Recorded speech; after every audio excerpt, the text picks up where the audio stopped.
Hey everyone. Welcome back for the second part of What If Naruto Was Sasuke's Brother?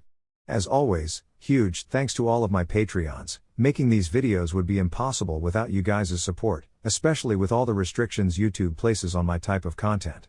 As always, the full story is already out over there for you guys along with about 50 other different stories you can enjoy. Also, feel free to send me any messages over there if you have any questions or even if you just want to chat. Link to all of that will be in the description. Anyways, everyone, enjoy the video. Chapter 4. Sleep did not come for Naruto or Sasuke that night. The weight of Fugaku's words, the looming threat of war, and the monumental tasks laid before them had lit a fire in their hearts that burned too bright for rest. Long before the sun had even considered rising, they met in the hallway of their home, two shadows moving with a silent, shared purpose. It was 3 a.m. The Uchiha compound, still cloaked in the deep blue of the night, transformed.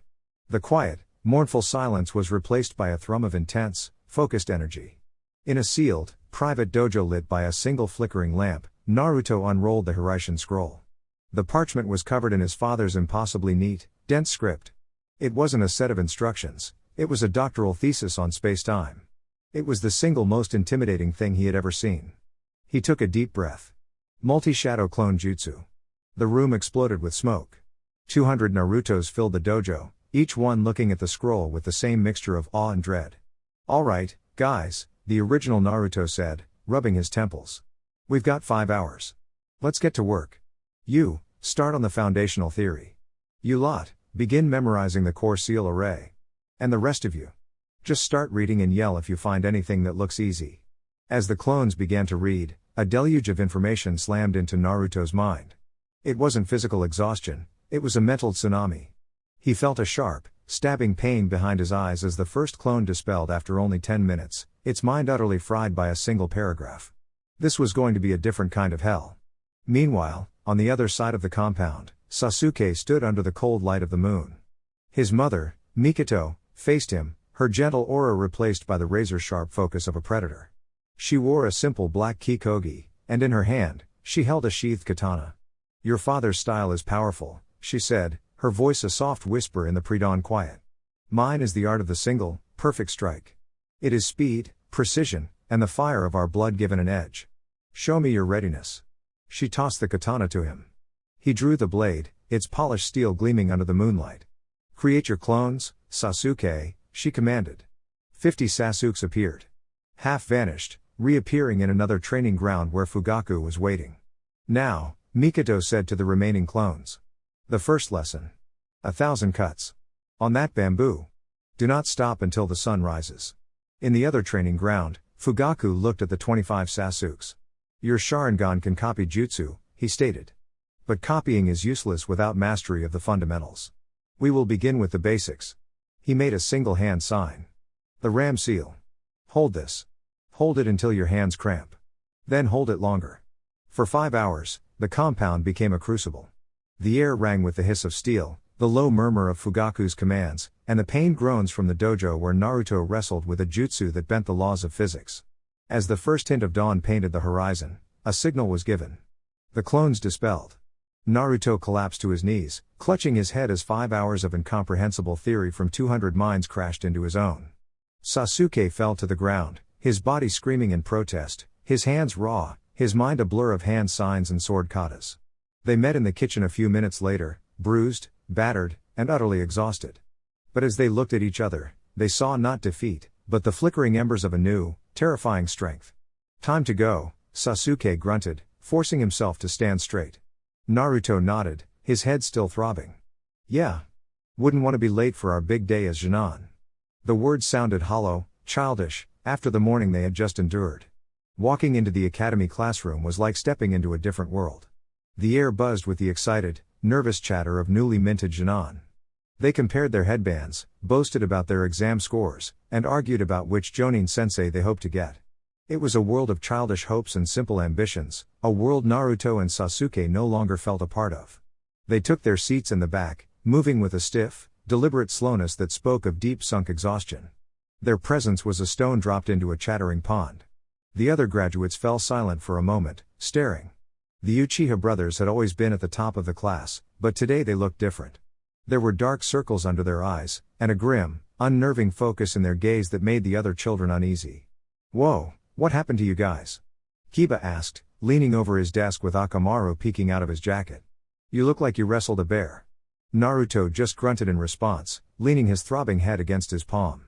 Sasuke didn't even acknowledge the question, his eyes closed as if trying to mentally sort through the hurricane of information his clones had absorbed.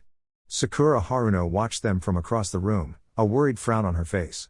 She had hoped to sit next to Sasuke, but the aura around him was too intimidating today. It wasn't his usual cool indifference, it was something colder, sharper. The door slid open and Iruka-sensei walked in, carrying a clipboard. A hush fell over the room. "Congratulations on becoming Jinan of the Hidden Leaf Village," he began, a proud smile on his face. "But the real journey starts now. You will be sorted into 3-man cells under the command of a Jonin instructor. These teams are designed to be balanced, so listen carefully." He began to read from the list. Team 10, Shikamaru Nara, Choji Akimichi, and Ino Yamanaka. Shikamaru groaned, muttering, "What a drag." Team 8, Kiba Inuzuka, Hinata Hyuga, and Shino Aburame. Kiba whooped, pumping his fist. The announcements continued until only a few names were left. "And now, Team 7, Iruka said, his eyes flicking towards the back of the room. The air grew tense. "Naruto Uchiha." Naruto straightened up slightly. "Sasuke Uchiha." Sasuke opened his eyes. "And Sakura Haruno." Sakura's head shot up, her eyes wide with a mixture of shock and elation. She was on a team with both of them. She looked over at the brothers, but their expressions were unreadable, impassive. To them, she was just a name, an unknown variable in an equation they were forced to solve. "Your Jonin instructor," Iruka continued, a hint of something complex in his voice, respect, perhaps even pity, "will be Kakashi Hatake." The name fell into the room like a thunderclap. Whispers erupted. Kakashi of the Sharingan. The copy ninja. A former Anbu captain, a living legend who was said to have copied over 1,000 jutsu. For the first time that morning, Naruto and Sasuke shared a look of genuine interest. This was not some run-of-the-mill Jonin. This was a man whose name was known in the bingo books of every hidden village. A man who might actually have something to teach them. "The other Jonin instructors will be here shortly to pick up their teams," Iruka concluded. "Good luck to you all." As the other teams were called and left with their new teachers, Team 7 remained. The minutes stretched into an hour, then 2. Sakura paced nervously. Sasuke meditated. Naruto, against all odds, had fallen asleep, his head on the desk, his body finally surrendering to the brutal morning. The vibrant, excited classroom slowly emptied, leaving only the 3 of them in a heavy, expectant silence, waiting for the man who would either forge them into a weapon, or break them. The classroom door creaked open. The sound was so soft it was almost lost in the silence, but it was enough to jolt Naruto awake. He shot up, a thin line of drool on his cheek, his blue eyes instantly alert. Sasuke opened his eyes, his meditation broken. Sakura, who had been staring listlessly out the window, whirled around. Standing in the doorway was a man who seemed to defy the very concept of urgency. He was tall and lean, with a shock of gravity defying silver hair. His leaf headband was tilted to cover his left eye, and the lower half of his face was obscured by a dark mask. He held an orange book in one hand, and he offered them a lazy, one-eyed smile that didn't quite reach his visible eye. "Yo," he said casually. "Sorry I'm late. I'm afraid I got lost on the path of life." Sakura's jaw dropped. Naruto's head snapped up from the desk, his eyes narrowing. He didn't shout. Instead, his voice cut through the silence, sharp and laced with an unnerving calm. "You're 2 hours late." He stood up, not with a childish leap, but with a deliberate, controlled movement that drew Kakashi's full attention. "The Hokage told us the village is preparing for war. That Jinan aren't to be babied." He crossed his arms, his gaze unflinching. "Getting lost on the path of life seems like a pretty babyish excuse, don't you think, sensei?" Kakashi Hatake simply blinked, his visible eye crinkling in amusement. "My first impression of you all is that you're interesting." The air grew tense. "Meet me on the roof in 5 minutes, he said, before vanishing in a swirl of leaves. A moment later, the 3 Jinan stood on the sun-drenched roof of the academy, the wind whipping at their hair. Kakashi leaned against the railing, his book already back in his hand. "All right, let's get acquainted," he said, not looking up from his book. "Why don't you introduce yourselves? You know, your likes, dislikes, dreams for the future, hobbies. That sort of thing." Sakura raised her hand tentatively. "Shouldn't you go first, sensei? So we know how it's done." Kakashi sighed, finally closing his book with a snap. Me? My name is Kakashi Hatake. Things I like and things I hate. I don't feel like telling you that. My dreams for the future. Never really thought about it. As for my hobbies. I have lots of hobbies. He gave them another eye smile. They had learned absolutely nothing. Okay, you first, he said, pointing at Naruto. The interesting one. Naruto scowled. My name is Naruto Uchiha. I like training with my brother, my mom's cooking, and ramen. I dislike people who are late and make stupid excuses. He shot a pointed glare at Kakashi. My dream is to become strong enough to find my other brother. And bring him home. Kakashi's visible eye widened slightly, the lazy demeanor momentarily gone. He looked from Naruto to Sasuke, a flicker of understanding passing through his gaze. He knew exactly who they were, and what had happened to their family. All right. Next, he said, his tone a fraction more serious as he gestured to Sasuke. Sasuke Uchiha, Sasuke said, his voice flat and cold. There are a lot of things I dislike, and I don't particularly like anything.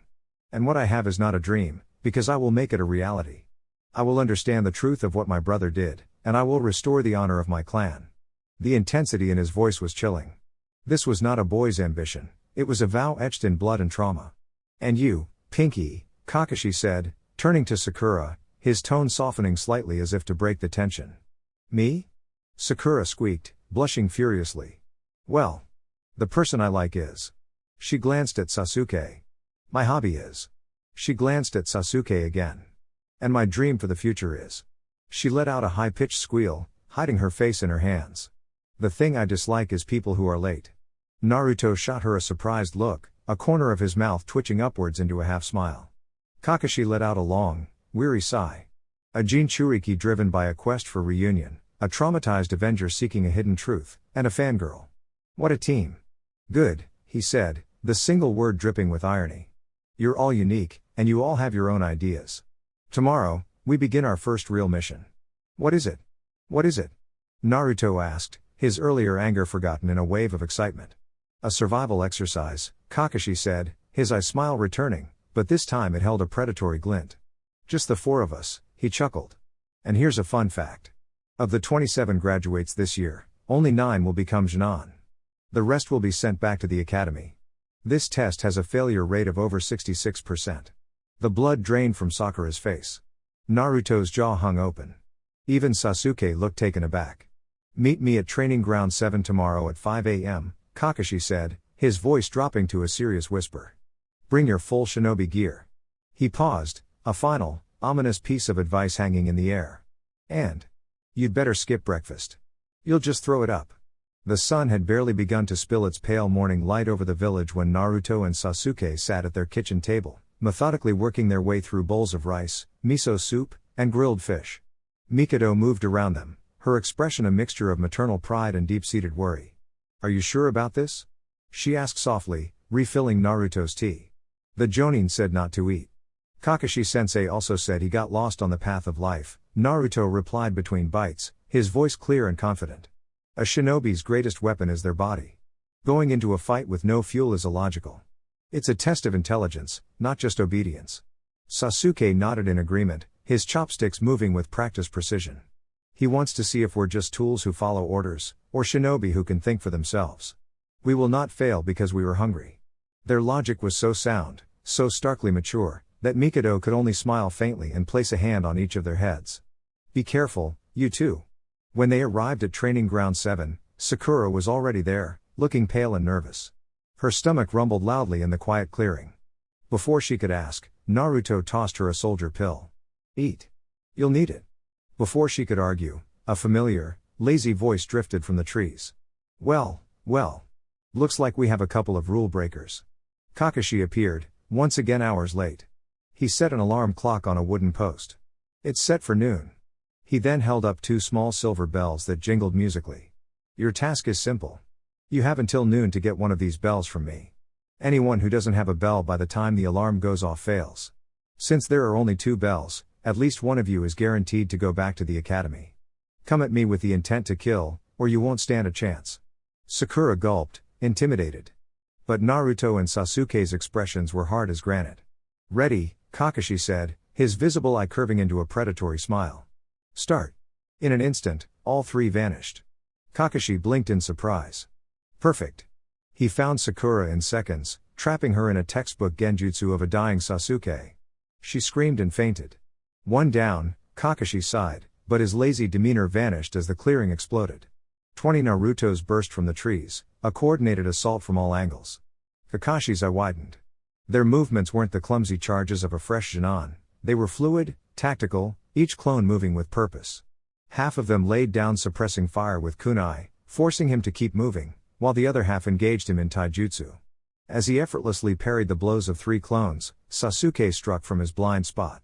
A kunai, wreathed in crackling blue lightning, hissed through the air. Kakashi twisted, the blade grazing his flak jacket with a shower of sparks that made his arm go numb. Lightning nature transformation. Impressive, Kakashi noted, leaping back to gain distance. Sasuke didn't give him any. He appeared before him, three Tomoe Sharingan spinning, and unleashed a barrage of precise strikes. His taijutsu was flawless, augmented by the piercing power of his lightning-infused kunai. Kakashi was forced to draw his own weapon, the clash of steel and the crackle of lightning echoing through the clearing. Fire style, fireball jutsu. Sasuke suddenly disengaged, spewing a massive orb of flame that forced Kakashi to leap high into the air. It was a trap. Now! Naruto's voice commanded. The 10 clones on the ground all inhaled at once. Wind style, great breakthrough. A combined gale erupted upwards, catching Sasuke's fireball and turning it into a roaring vortex of fire that engulfed Kakashi's position in the air. A scorched log fell to the ground. Substitution. Kakashi appeared on a branch across the clearing, his expression unreadable. A perfect combination of fire and wind. You two have clearly trained together for a long time. All our lives, Sasuke said, landing beside the real Naruto. We're just getting started, Naruto grinned. Suddenly, 5 of Naruto's clones, which had been hiding, sprung a wire trap from the ground, forcing Kakashi to leap from his branch. In that split second of vulnerability, Sasuke's Sharingan tracked his trajectory perfectly. He threw his lightning-infused kunai not at Kakashi, but at the tree branch he was about to land on. The lightning shattered the wood, forcing Kakashi to redirect his momentum in mid-air. He landed on the ground in a crouch, and found himself completely surrounded. 10 Naruto clones stood in a circle around him, their hands already forming seals. The real Naruto and Sasuke stood before him, both with their Sharingan blazing. This is a well-thought-out trap, Kakashi admitted, his single visible eye scanning every opponent. But it's not enough to catch me. It's not supposed to, Naruto said, a sly look on his face. He dispelled the 10 clones around Kakashi simultaneously. For a fraction of a second, 10 packets of sensory information, every angle, every twitch of muscle Kakashi made, flooded Naruto's mind. It was a dizzying, disorienting rush, but through the chaos, he saw it, a single, momentary opening. As Kakashi's eyes adjusted to the sudden disappearance of the clones, his focus was drawn to the 2 figures in front of him. He never saw the real threat. The ground beneath him erupted, and another Naruto, the original one who had been hiding with a transformation jutsu, shot up. He hadn't tried a flashy jutsu or a complex strike. He just reached out. Jingle. The sound was soft, almost lost in the breeze. Kakashi looked down. The 2 silver bells were gone from his belt, now dangling from Naruto's fingertips. Sasuke stood ready, kunai in hand, but a smirk played on his lips. Sakura was just beginning to stir from her genjutsu-induced slumber. The alarm clock on the post began to shriek. It was noon. Naruto tossed one of the bells to Sasuke, who caught it effortlessly. Teamwork, Naruto said, his voice deceptively calm. That was the real test, wasn't it? Figuring out how to work together to get these. Kakashi stared at them, all traces of laziness gone, replaced by a look of sheer, unadulterated shock. He slowly raised his hand and pushed up his headband, revealing his own Sharingan. He hadn't needed it to fight them. He needed it to believe what he had just seen. So, Sasuke asked, his voice flat but carrying a note of triumph. Did we pass? Kakashi's visible eye, his own Sharingan still spinning from the shock, stared at them for a long, silent moment. The question, did we pass? Hung in the air, heavier than the midday heat. The alarm clock on the post continued its shrill, incessant ringing. With a lazy movement that seemed completely at odds with the tension of the moment, Kakashi reached over and slapped it into silence.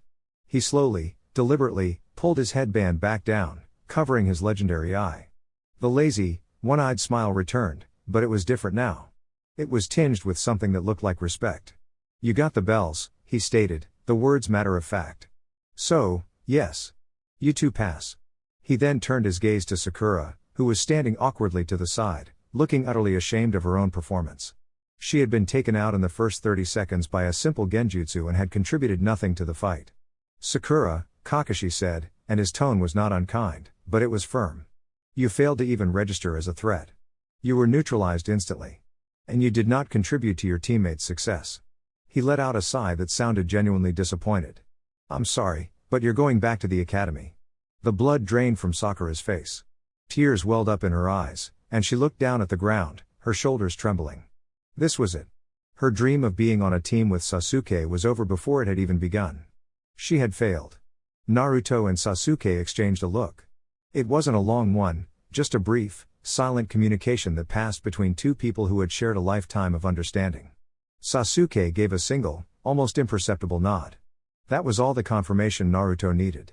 No, Naruto said, his voice clear and firm. Kakashi's visible eyebrow rose.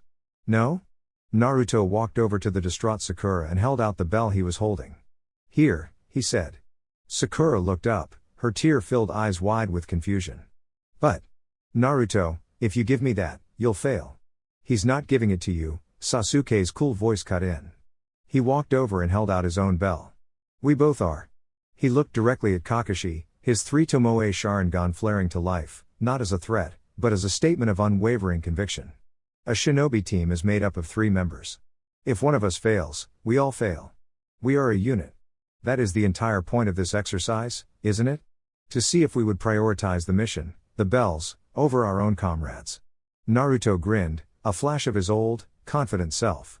We weren't going to abandon our teammate just to pass some test. That's not how we do things. Sakura stared at them, speechless. These 2 boys, the prodigies, the ones who had fought a legendary Jonin to a standstill, were willing to sacrifice their own futures for her. For the teammate who had done absolutely nothing. The tears that fell now were not of shame, but of overwhelming gratitude. Kakashi watched them, his single visible eye taking in the entire scene. The stern Jonin, the lazy Jonin, the shocked Jonin, all of those personas fell away. What was left was a man with a deep, profound sadness in his eye, and a genuine, unforced smile. It was the first time they had seen him truly smile. Those who break the rules are scum, he said softly, quoting a line that sounded old and well-worn, like a favorite passage from a book. He looked at a memorial stone in the distance, a place where the names of heroes were carved. But those who abandon their comrades are worse than scum. He turned his gaze back to the 3 of them, and his eye was shining with pride. Congratulations, he said, his voice warm and sincere. You all pass. Team 7's first mission begins tomorrow.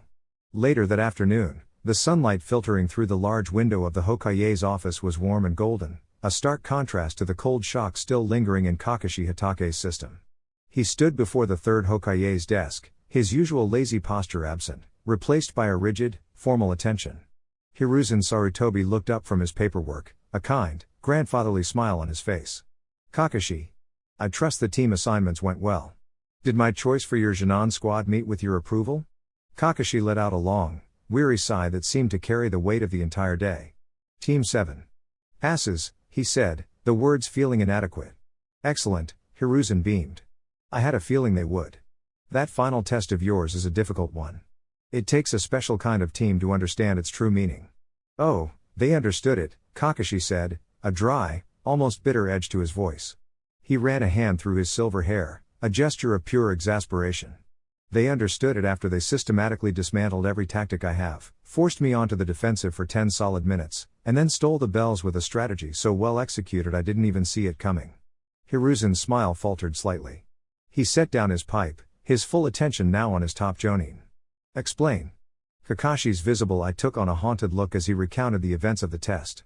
He spoke of the perfect clone coordination, the seamless fire and wind style combination jutsu, the lightning nature transformation, the flawless Sharingan guided traps, and the final, brilliant gambit using the clone's shared memories. With all due respect, Hokage-sama, Kakashi said, his voice dropping to a low, intense register, how in the hell are those 2 Jinan? He took a step closer to the desk, his frustration boiling over. They have no field experience, I'll grant you that. But skill-wise? Their taijutsu is high Chunin. Their ninjutsu is Jonin level. Their tactical acumen is beyond anything I have ever seen in children their age. And don't even get me started on the team's balance. He threw his hands up in a gesture of disbelief. What you've given me isn't a Jinan team. It's a tactical impossibility. We have 2 pretty much Jonin caliber shinobi who happen to be 12, 1 elite Jonin, and a fresh, barely passable Jinan who was taken out in the first minute. What am I supposed to do with that? What kind of missions can I possibly take them on? Hiruzen listened patiently, his expression unreadable as he picked his pipe back up. He lit it, taking a long, slow puff, the smoke curling around his wrinkled face. Their circumstances have been unique, Kakashi, the old man said finally, his voice a low rumble. You know what they have endured. Their training has been accelerated, not just by their family, but by the very real threats this village now faces. He looked at Kakashi, his eyes sharp and serious. The world is not as peaceful as it seems. I did not give you a normal team because these are not normal times. I gave you a weapon. Kakashi's eye widened. Naruto and Sasuke are 2 of this village's greatest assets, Hiruzen continued, his voice heavy with meaning. But they are still children. They are blades without a proper sheath. That is your role, Kakashi. You will be their sheath. You will teach them not just how to fight, but when. You will teach them what it means to be a shinobi of the leaf, to protect their comrades, to temper their power with wisdom. He leaned forward, the grandfatherly persona gone, replaced by the hardened leader of a military village. Your mission is not to take them on D-rank chores. Your mission is to prepare them for the war that may be coming. Do you understand? Kakashi stood there, the full weight of his assignment finally crashing down on him. He wasn't just a teacher. He was the handler for 2 of the most powerful, and most broken, children in the history of Konoha, on the eve of a potential war. His lazy days were well and truly over. Yes, Hokage-sama, he said, his voice a quiet breath of acceptance. I understand. The next morning, Team 7 gathered at their designated training ground. The sun was already high, and Kakashi was, predictably, late. Sakura paced nervously, Sasuke stood with his arms crossed, his usual stoicism in place, and Naruto was doing a series of one-handed push-ups, his breath puffing out in small, rhythmic clouds. The initial excitement of becoming a team had been replaced by the quiet, serious atmosphere of soldiers waiting for their orders. When Kakashi appeared in a swirl of leaves, his lazy-eye smile was gone, replaced by an expression of pure, professional seriousness. Yo, he said, his voice lacking its usual casual lilt. You're late, Sakura snapped, though the protest felt more like a reflex than a genuine complaint. Kakashi's gaze swept over them, analytical and sharp. Let's get one thing clear, he began, his tone leaving no room for argument. Yesterday, you passed. You demonstrated the will to protect your comrades, and that is the single most important quality in a shinobi. However, your performance also revealed a catastrophic flaw in this team. He looked directly at Sakura. Sakura, you were taken out in the first 30 seconds. Your chakra reserves are minimal, your stamina is non-existent, and your combat skills are, frankly, not even at a Jinan level. You passed on a technicality of teamwork, not on merit. The words were brutal, and Sakura flinched as if struck, her face paling. He then turned to the brothers. Naruto. Sasuke. You are the opposite problem. Your skills are far beyond what they should be. The Hokage has briefed me on your accelerated training. He nodded toward them. I'm aware you're both working on high-level personal projects with your families. The Hiraishin, advanced Kenjutsu, Jutsu acquisition. These are not things I can teach you. He let that sink in, the vast, gaping chasm between the team's members laid bare. As we are now, we are not a team. We are 2 assets and a liability. If I were to take you on a real mission, Naruto and Sasuke would handle the threat, and I would be forced to assign a clone to protect Sakura. That is not a functional unit. That is a disaster waiting to happen. He paused, letting the weight of his assessment settle. So, here is our first mission. It is a mission of internal reinforcement.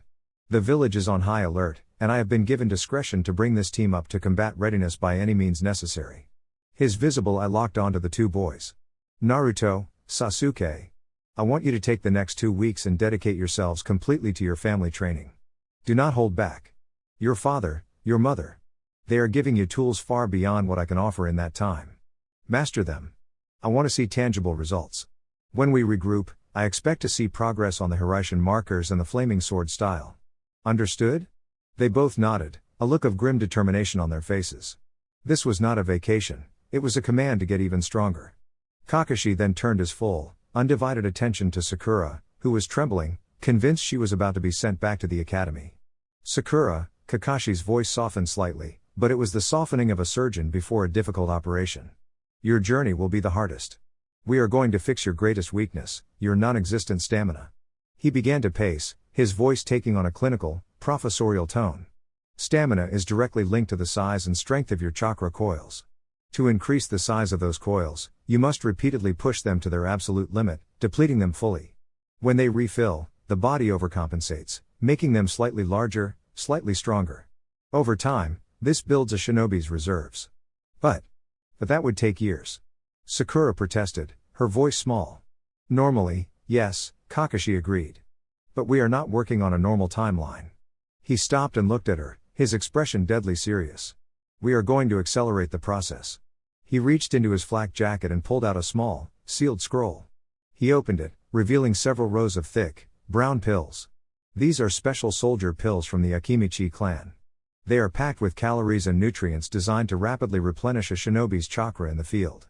Sakura's eyes widened as she began to understand. You mean? Exactly, Kakashi said, his voice flat. For the next 2 weeks, you and I will be here, from sunrise to sunset. I will have you perform chakra-intensive exercises until you are completely empty. The moment you collapse, I will give you one of these. Your chakra will refill in a fraction of the normal time. And then, you will get up and do it all over again. He looked at her, and there was no pity in his eye, only a stark, clear warning. This will be hell, Sakura. Your body will feel like it's being torn apart and rebuilt, over and over, every single day. Most shinobi would not be able to endure it. But it will work. In 2 weeks, your chakra reserves will be 20 times what they are now. You will also learn more about chakra control in that time than you have in your entire life. The choice is yours. Sakura looked at Naruto and Sasuke, who were watching her with a new, intense focus. She looked at Kakashi, her new sensei, who was offering her a path to strength, paved with agony. She thought of the shame she felt during the bell test, of being the one who had to be protected. Never again. She took a deep, shuddering breath, her green eyes shining with a new, fiery resolve. I'll do it. The 2 weeks that followed were not measured in days, but in cycles of pain, exhaustion, and revelation. The members of Team 7 were separated, each one plunged into their own private crucible, their shared training ground now a silent, empty space. For Naruto, the battle was fought in the suffocating quiet of the Uchiha archives. He sat in the center of the large, scroll-lined room, the legendary Hiraishin scroll spread before him. Around him, 100 shadow clones were packed into every available space, each one poring over a different section of the complex text or practicing the intricate calligraphy of the seal markers on blank sheets of paper. The silence was a lie. In Naruto's mind, it was a screaming chaos. The Hiraishin was not a jutsu, it was a grand unified theory of space-time. It was quantum physics, dimensional engineering, and masterful calligraphy all rolled into one. The clones, each struggling with a different equation or concept, were a constant source of mental feedback. Every time a clone failed to grasp a formula, a jolt of intellectual frustration and a phantom migraine lanced through the original Naruto's skull. He wasn't just learning, he was force-feeding a decade's worth of genius-level research into his brain in a matter of days. He'd end each day with a nosebleed, his mind feeling like a muscle that had been torn and rebuilt 1,000 times. Sasuke's hell was a trial by fire and steel. His days were split in two. Mornings were spent with his mother in the clan dojo. The gentle, smiling Mikoto Uchiha was gone, replaced by a sensei whose movements were as fluid as water and as deadly as a striking viper. She taught him the dancing flame style, a kenjutsu that prioritized grace, misdirection, and impossibly fast, precise strikes. Do not fight the blade, Sasuke, she would say, her own katana a blur as she effortlessly disarmed 10 of his shadow clones in as many seconds. Guide it. The sword is not a tool of brute force, it is a conduit for your will. Let your fire nature flow into the steel, not as a raging inferno, but as an extension of its edge, a whisper of heat that cauterizes as it cuts. He and his clones would practice the katas until their arms felt like lead, the phantom pain of 1,000 disarming strikes echoing in his mind. Afternoons were spent with his father, and they were a brutal lesson in mastery. Fugaku would take Sasuke and his remaining 50 clones to a secluded training ground. He would perform a single jutsu, perhaps an earth-style wall or a water-style vortex, only once. You saw it, Fugaku would state, his Sharingan active. Now, replicate it. Perfectly. It was a trial by mimicry. The Sharingan gave them the blueprint, but it was up to Sasuke and his clones to force their bodies to execute the technique, to mold their chakra into an unfamiliar element. Failure was met with a sharp, critical lecture and the command to do it again, and again, until every clone could perform the jutsu in perfect, deadly unison. But Sakura's hell was the purest of the three. It was a simple, repetitive, and soul-crushing cycle of torment. On the first day, Kakashi led her to a clearing filled with massive, ancient trees. "Your task is to climb that tree," he said, pointing to the largest one. "Without using your hands." It was the most basic of chakra control exercises. Sakura took a deep breath, focused her chakra to her feet, and ran. She made it 3 steps up the trunk before her control sputtered and she fell, landing hard on the ground. "Again," Kakashi said, his voice impassive as he read his book. She tried again. She made it 5 steps. She fell. Again. For hours, she ran and fell, her meager chakra reserves draining away with each attempt. Finally, after the 20th fall, she couldn't get up. Her body was a dead weight, her chakra coils feeling like hollow, empty tubes. She had nothing left. I can't," she panted, her face pressed into the dirt. Kakashi walked over, knelt, and without a word, pushed one of the thick, brown Akimichi pills into her mouth. "Chew." She did. The effect was instantaneous and violent. A tidal wave of raw, unfiltered energy surged through her system. It wasn't a gentle refilling, it was a high-pressure flood. Her chakra coils, empty and weakened, screamed as they were forcibly expanded. It was an agony that made every muscle in her body seize. She cried out, tears streaming down her face as the unnatural energy peaked. Then, it settled. Her reserves were full again, fuller than before. She was breathing heavily, her body trembling from the shock, but the exhaustion was gone. Kakashi was already back at his spot, his book open. "You're full," he said, not looking up. Again. And so it went. Run, fall, deplete. Pill, agony, refill. Again. Over, and over, and over. By the end of the first day, she had collapsed and been refilled 7 times. She didn't walk home, she crawled. But the next morning, when she took her first running start at the tree, she made it 10 steps up before she fell. The 2 weeks were a blur of agony and ascension.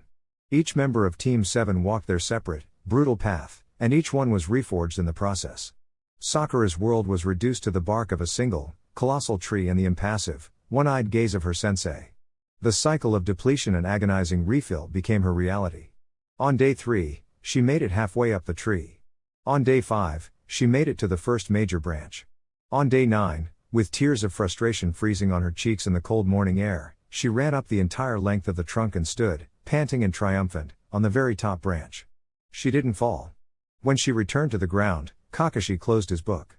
"Good," he said, the single word of praise feeling like the highest honor she had ever received. "You've conditioned your coils. Now, we build skill." He led her to a nearby stream. "Your next task is to walk on water." The difficulty was an order of magnitude higher, requiring a constant, precise output of chakra. But Sakura, whose chakra pool had expanded to the level of a low Chunin, found her footing in a matter of hours, not days. The final week was spent learning rudimentary genjutsu and the basic, life-saving substitution jutsu, her newly expanded reserves allowing for a repetition count that would have been impossible for her just days earlier. Sasuke, meanwhile, was being systematically broken down and rebuilt by his parents. With his mother, he learned that kenjutsu was a language, and the katana was his tongue. His clones drilled the katas of the dancing flame style until the movements were etched into his very muscle memory. On the 10th day, he finally achieved it. As he channeled his chakra, a faint, shimmering aura of heat enveloped his blade, the air around it wavering. It wasn't a true flame, not yet, but it was the heart of the technique, a whisper of the inferno to come. His afternoons with Fugaku were a brutal, high-speed education in the art of ninjutsu. He copied and mastered a dozen C-rank jutsu across 3 different elements, his Sharingan recording the information and his clones providing the endless repetition needed to master it. On the final day, Fugaku performed a single, complex technique. Water style, water dragon jutsu. A massive dragon of swirling water erupted, a B-rank jutsu of immense power. "Replicate it," Fugaku commanded. Sasuke and his 50 clones moved as one. Their combined chakra molded the water from a nearby pond. It was clumsy at first, but after 3 grueling attempts, 51 water dragons, smaller than their fathers but no less deadly, rose into the air in perfect, terrifying unison. In the Uchiha archives, Naruto finally found his breakthrough not in an equation, but in a memory. He remembered the Hokage's first lesson: a circle, a container, an inside and an outside. He looked at the complex Hiraishin formula, a string of characters that warped space and time, and suddenly saw it not as a weapon, but as a door. The seal wasn't just a marker, it was a keyhole, and his own chakra was the key. He picked up one of the special tri-pronged kunai his father had left for him. With a newfound understanding, he and his 100 clones began to paint the intricate formula onto the handle. The process was painstaking. One misplaced stroke, one flicker of concentration, and the formula would be inert. Finally, on the last night of their 2-week isolation, he finished one. He channeled his chakra into the freshly painted characters. For a moment, nothing happened. Then, the black ink glowed with a brilliant, golden light, the same color as his father's hair, before fading, leaving the seal permanently bonded to the metal. He hadn't teleported. He hadn't even tried. But he had forged his first key. On the 15th morning, Team 7 reassembled at Training Ground 7. The change was palpable. Kakashi arrived, on time, for once, to find Sakura standing by the stream, calmly meditating as she stood on the water's surface. Her posture was confident, her presence radiating a chakra signature that was dozens of times larger than he remembered. She looked up as he approached, and her eyes, once filled with childish uncertainty, now held the quiet steel of a shinobi. A moment later, Sasuke appeared, walking out of the woods with a silent, fluid grace. He carried a new katana strapped to his back, and he moved with a coiled, predatory energy, his gaze sharp and analytical. Finally, Naruto emerged from the opposite side of the clearing. The restless, explosive energy was still there, but it was tempered, controlled. His blue eyes seemed to hold a new depth, the quiet understanding of a scholar mixed with the battle-ready focus of a warrior. They stood in a line before their sensei. They were no longer 2 assets and a liability. They were 3 distinct, incredibly sharp weapons. Kakashi's visible eye curved into a rare, genuine smile. "Good," he said. "Now, our real first mission can begin." The 3 newly forged shinobi straightened, a spark of anticipation in their eyes. The grueling, solitary weeks of their individual training had been for this moment, the first step they would take as a true team. "Your progress is impressive," Kakashi said, his visible eye crinkling in a genuine smile as he walked toward them. "But individual power is only one part of the equation. From now on, you will learn to combine your strengths. Naruto's unpredictability, Sasuke's precision, Sakura's resilience. You will become a single, cohesive unit." He stopped before them, his tone becoming all business. "And your first lesson in that will be on the road. We have a C-rank mission. Let's go." He led them not to the mission assignment desk, but directly to the Hokage Tower. The corridors, once intimidating, now felt like a familiar workplace. They were escorted to a waiting room outside the Hokage's office. A few minutes later, the door opened, and Hiruzen Sarutobi beckoned them in. The office was exactly as Naruto remembered from his Fuinjutsu lessons, filled with the scent of old paper and pipe tobacco. Standing before the Hokage's desk was a man who seemed completely out of place. He was old, with a grizzled beard and a towel wrapped around his head. He wore simple worker's clothes and carried a bottle of sake in his hand, which he was already sipping from despite the early hour. He looked them over with bleary, bloodshot eyes. "These are the brats you're sending with me?" The man slurred, gesturing at them with his bottle. "They look like they'd cry if they broke a nail. Especially the pink-haired one. And the short one with the stupid look on his face." Naruto's eye twitched. Sasuke's hand rested on the hilt of his katana. Sakura, however, simply met the man's gaze with a calm, unnerving stare that made him pause. "Kazuna-san," the Hokage said, his voice a gentle chiding. "This is Team 7, led by one of our finest jonin, Kakashi Hatake. They are more than capable of escorting you safely to your home in the land of Wave." "Humph. Whatever you say," Kazuna grumbled, taking another swig of sake. "Just get me home so I can finish my bridge. That's all that matters." Kakashi stepped forward. "A C-rank escort mission. That seems straightforward enough. Are there any expected complications?" "None," the Hokage said, a little too quickly. "The land of Wave is a poor, non-shinobi nation. There are no ninja villages, and the client reports only threats from common bandits and thugs. It should be a simple journey." Kakashi's visible eye narrowed slightly. He had been a shinobi long enough to read the spaces between words. A routine C-rank mission didn't warrant a personal briefing from the Hokage. But he simply nodded. "Very well. Team 7 accepts the mission." "Excellent," Hiruzen said. "Pack your gear. You leave in 1 hour." As they were escorted out, Sasuke leaned over to Naruto. "Something's not right," he whispered, his Sharingan flashing for a split second. The old man. His heart rate spiked when Kakashi-sensei asked about complications. "He's lying." "I know," Naruto whispered back, his own senses picking up the subtle deception. "Guess we'll just have to be ready for anything." An hour later, they stood at the main gate of Konoha, fully packed and ready. Sakura had a standard pack with medical supplies. Sasuke had his new katana and an array of scrolls sealed in his pouches. Naruto had a pack filled with dozens of the tri-pronged Hiraishin kunai he had painstakingly created. Kazuna stumbled up to them, reeking of alcohol. "About time. Let's get this over with."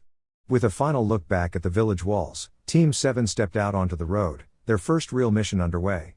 The path ahead was uncertain, but for the first time, they were facing it together. The journey out of the land of fire was, for the first few hours, deceptively peaceful. The road was well traveled, a ribbon of packed earth winding through lush, green forests. The air was warm, filled with the lazy drone of cicadas and the scent of pine. Kazuna, true to form, grumbled the entire way. He complained about the heat, the pace, the youth of his protectors, and the questionable quality of the sake he was steadily drinking. Naruto, Sasuke, and Sakura ignored him, their senses on high alert. They moved in a diamond formation around the bridge builder, a practice they had drilled into muscle memory. Kakashi led the point, his single eye scanning the road ahead, his posture deceptively relaxed. "So," Kakashi said, his voice casual as he looked back at his team. "Since we have some time, let's talk about mission ranks. A C-rank mission, like this one, is supposed to involve no contact with enemy shinobi. It's why they're assigned to fresh Chunin. So we're just expecting bandits?" Sakura asked, her hand resting near her kunai pouch. "Exactly," Kakashi confirmed. "But a good shinobi is always prepared. The most dangerous thing in our line of work is complacency. Sometimes, a simple C rank can turn into a B rank or higher if the client isn't being entirely truthful about the dangers." As he spoke, Naruto's gaze drifted from the trees to the road ahead. He noticed something. A puddle. It wasn't large, but it shimmered in the middle of the road, a dark patch on the sun-baked earth. His brow furrowed. It hadn't rained in days. He caught Sasuke's eye and gave a subtle, almost imperceptible tilt of his head toward the anomaly. Sasuke's gaze flickered to the puddle, and his Sharingan activated for a split second, unseen by anyone else. He gave a tiny nod in return. They had both seen it. Kakashi continued his lecture, walking straight toward the puddle without breaking stride. "So your first priority on any mission is to question everything. Assume nothing. Analyze your surroundings." He walked right past it. The world exploded into motion. Two figures erupted from the puddle, a blur of dark clothing and steel. A chain tipped with sharp manriki shot out, wrapping around Kakashi with impossible speed. The chain pulled taut, and in the next instant, the two assailants pulled with all their might. Kakashi's body was ripped to shreds. Sakura gasped, her hand flying to her mouth in horror. Kazuna cried out, stumbling back in terror. "One down," one of the attackers rasped, his voice muffled by a mask. He was clad in a standard flak jacket and carried a heavy, poisoned gauntlet on his right hand. "Now for the old man," his partner snarled. But Naruto and Sasuke were already moving. They had seen it with their Sharingan, the flicker of a substitution jutsu, the almost invisible movement as Kakashi replaced himself with a log at the last possible second. The body that had been torn apart was nothing but wood chips. "Sakura, protect Kazuna," Sasuke commanded, his voice ringing with authority. He drew his katana in a single, fluid motion. Sakura didn't hesitate. She drew a kunai and stood firmly between the bridge builder and the enemy ninja, her fear replaced by a cold, focused resolve. The two assassins, now known as the Demon Brothers, Gozu and Maizu, turned their attention to the Uchiha boys. "Impressive," Gozu sneered. "You saw through the Jonin's trick. But you're still just brats." They lunged, one for Naruto, one for Sasuke. Maizu, the one who had attacked Kakashi, swung his poison gauntlet at Sasuke. Sasuke met the strike not with his blade, but with the flat of his own kunai. The clash of metal rang out, but he was forced back by the sheer brute strength of the Chunin. Gozu, meanwhile, charged Naruto. But before he could get within 10 feet, the world was filled with smoke. Shadow Clone Jutsu. 50 Narutos erupted into existence, completely surrounding the two Chunin and Kazuna's position. They didn't charge blindly. They formed a perfect defensive perimeter, kunai at the ready, their red eyes glowing with a coordinated, predatory light. The demon brothers froze, their professional calm shattered by the sight of an army of Sharingan-wielding Chunin. What is this? Maizu yelled, momentarily distracted. It was the only opening Sasuke needed. With his Sharingan, he had already analyzed his opponent's fighting style. With a burst of speed, he ducked under a wide swing and slammed the pommel of his katana into the back of Maizu's knee, forcing him to buckle. In the same motion, he brought a lightning-infused kunai up, pressing the crackling blade against the Chunin's throat. Simultaneously, Gozu found himself completely immobilized. A dozen of Naruto's clones had latched onto him, their combined weight and strength overwhelming him. The original Naruto appeared before him, a simple kunai held steadily at his neck. The entire fight had lasted less than 30 seconds. From a branch high in the treetops, Kakashi watched, his visible eye wide with something between shock and pride. He had planned to let them struggle, to step in and save them at the last moment. He hadn't expected this. He dropped silently to the ground behind them. Well, he said, his lazy tone doing nothing to hide his surprise. Looks like I wasn't needed after all. Naruto and Sasuke disarmed and bound the two Chunin, their movements practiced and professional. Kakashi looked down at the poison on their gauntlets. So, Tazuna-san, Kakashi said, his voice losing all of its earlier laziness, replaced by a cold, sharp edge. It seems you have some explaining to do. These are Chunin from the Hidden Mist, assassins. This is far beyond a simple C-rank mission. Bandits don't use poison. Tell me who you are really running from. Tazuna flinched under Kakashi's cold, demanding gaze. The drunken, blustering facade crumbled away, replaced by the weary, haunted look of a man carrying an impossible burden. He let out a long, shaky sigh and sank to the ground, his shoulders slumping in defeat. You're right, he said, his voice raspy and sober. I lied.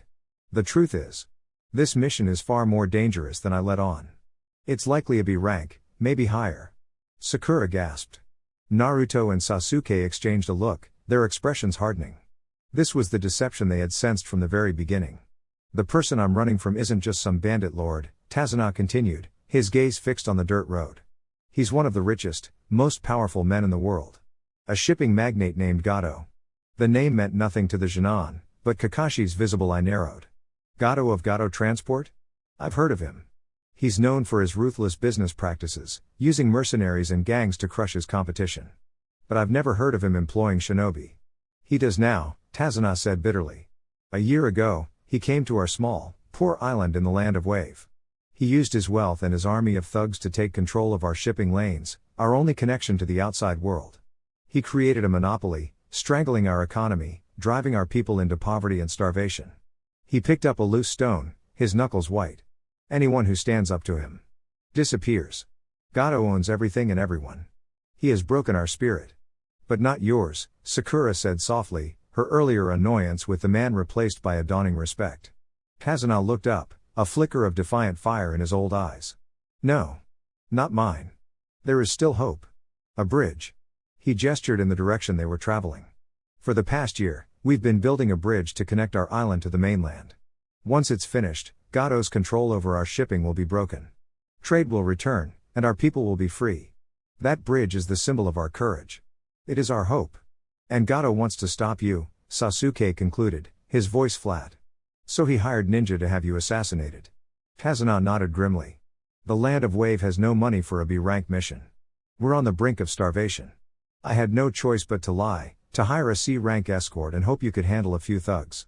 I never imagined he would send shinobi after me. He bowed his head low, the gesture filled with shame. I have put you and your young students in terrible danger. I am truly sorry. Kakashi was silent for a long moment, processing the information. Our mission was to protect you from bandits. This changes everything. We are not equipped to handle a prolonged conflict with an enemy who can hire missing nin. According to regulations, we should return to the village immediately. He turned to his team, his expression serious. This is no longer your mission. The choice to continue is mine alone. But I want to hear your thoughts. Before Sasuke or Sakura could speak, Naruto stepped forward, his fists clenched. He remembered the whispers in the Uchiha compound, the feeling of being an outsider, the pain in his father's eyes. He saw the same pain in Tazuna's. We keep going, Naruto said, his voice ringing with an unshakable conviction. We can't just abandon him now that things got tough. That's not what shinobi of the leaf do. We finish what we start. That's our ninja way. Sasuke drew his katana an inch from its sheath, the whisper of steel a clear statement. This is a chance to test our skills against a real threat. I will not turn back. Kakashi looked at Sakura. She met his gaze without flinching, her hand resting on her medical pouch. My teammates are not leaving. I am not leaving. Kakashi looked at his 3 students. He saw their resolve, their unity, their unwavering commitment to the mission. He saw the team the Hokage wanted him to build. A faint, proud smile touched his lips beneath his mask. All right, he said, his decision made. It seems the mission continues. He turned back to the bound demon brothers, a new, harder edge to his voice. But first, let's see what our friends here know about who else Gato has hired.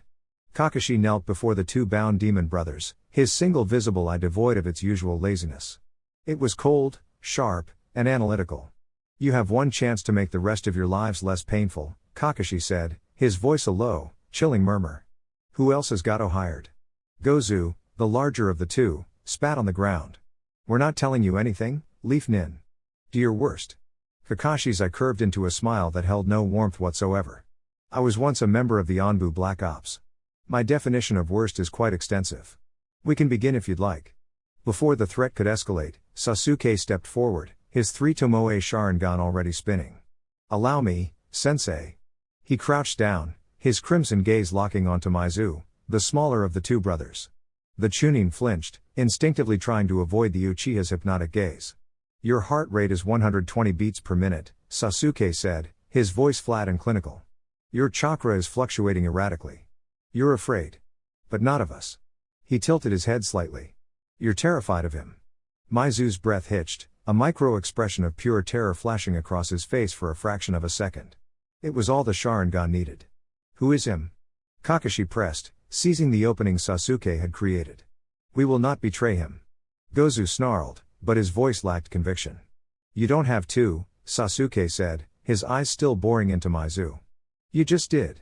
When I said the word him, you pictured him. A man without eyebrows, his face covered in bandages. He was carrying a giant sword. Almost as big as he is. Kakashi's expression didn't change, but a new, dangerous light entered his visible eye. He knew that description. There was only one shinobi in the world who fit it. Tell me his name, Kakashi commanded, his voice a low growl that held the weight of 100 battles. The brothers remained silent, their loyalty now a flimsy shield against the sheer terror that the name conjured.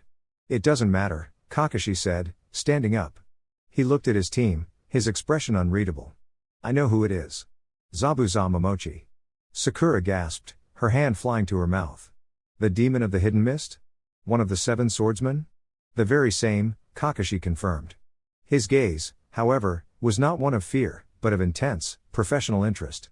An A-rank missing nin, wanted for assassination and a failed coup. A master of the silent killing technique. He almost sounded impressed. Kazuna, who had been listening with growing horror, finally collapsed. Zabuza. Gato hired Zabuza. Kakashi turned to his team, and a lazy, almost amused smile touched his visible eye. Well, now, he said, his voice laced with a dry irony. It seems our C-rank mission just got a promotion. He looked from Naruto's eager face to Sasuke's cold resolve. A normal Junon team would be heading back to Konoha right now, their mission logs filled out in triplicate. It's a good thing I don't have a normal Junon team. So we're going after him? Naruto asked, his voice buzzing with an excited, nervous energy. This was it. A real test. Oh, we're not going after him, Kakashi corrected, his tone turning sharp and instructional. He will be coming for us. Zabuza is a hunter. He will see these 2 failures as an insult, and he will come to correct their mistake personally. The playful irony vanished, replaced by the hardened voice of a commander. This is the mission the Hokage sent us on. A chance to see what you're really made of. Zabuza isn't some Chunin who leaves himself open. He's one of the finest assassins of his generation. If you hesitate, if you second-guess my orders, you will die.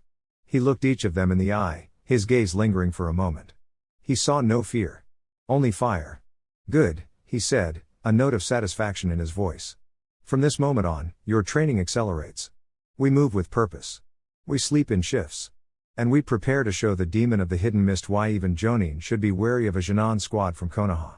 He turned, his gaze sweeping over the road ahead, the path that now led directly into the jaws of a legend. Let's go, he commanded. It's time to hunt a demon. The declaration to hunt a demon hung in the air, sharp and final. Kakashi didn't waste a moment. He turned to Naruto, his voice all business. Naruto, one shadow clone. Have it take these two back to the nearest leaf border post. Full report.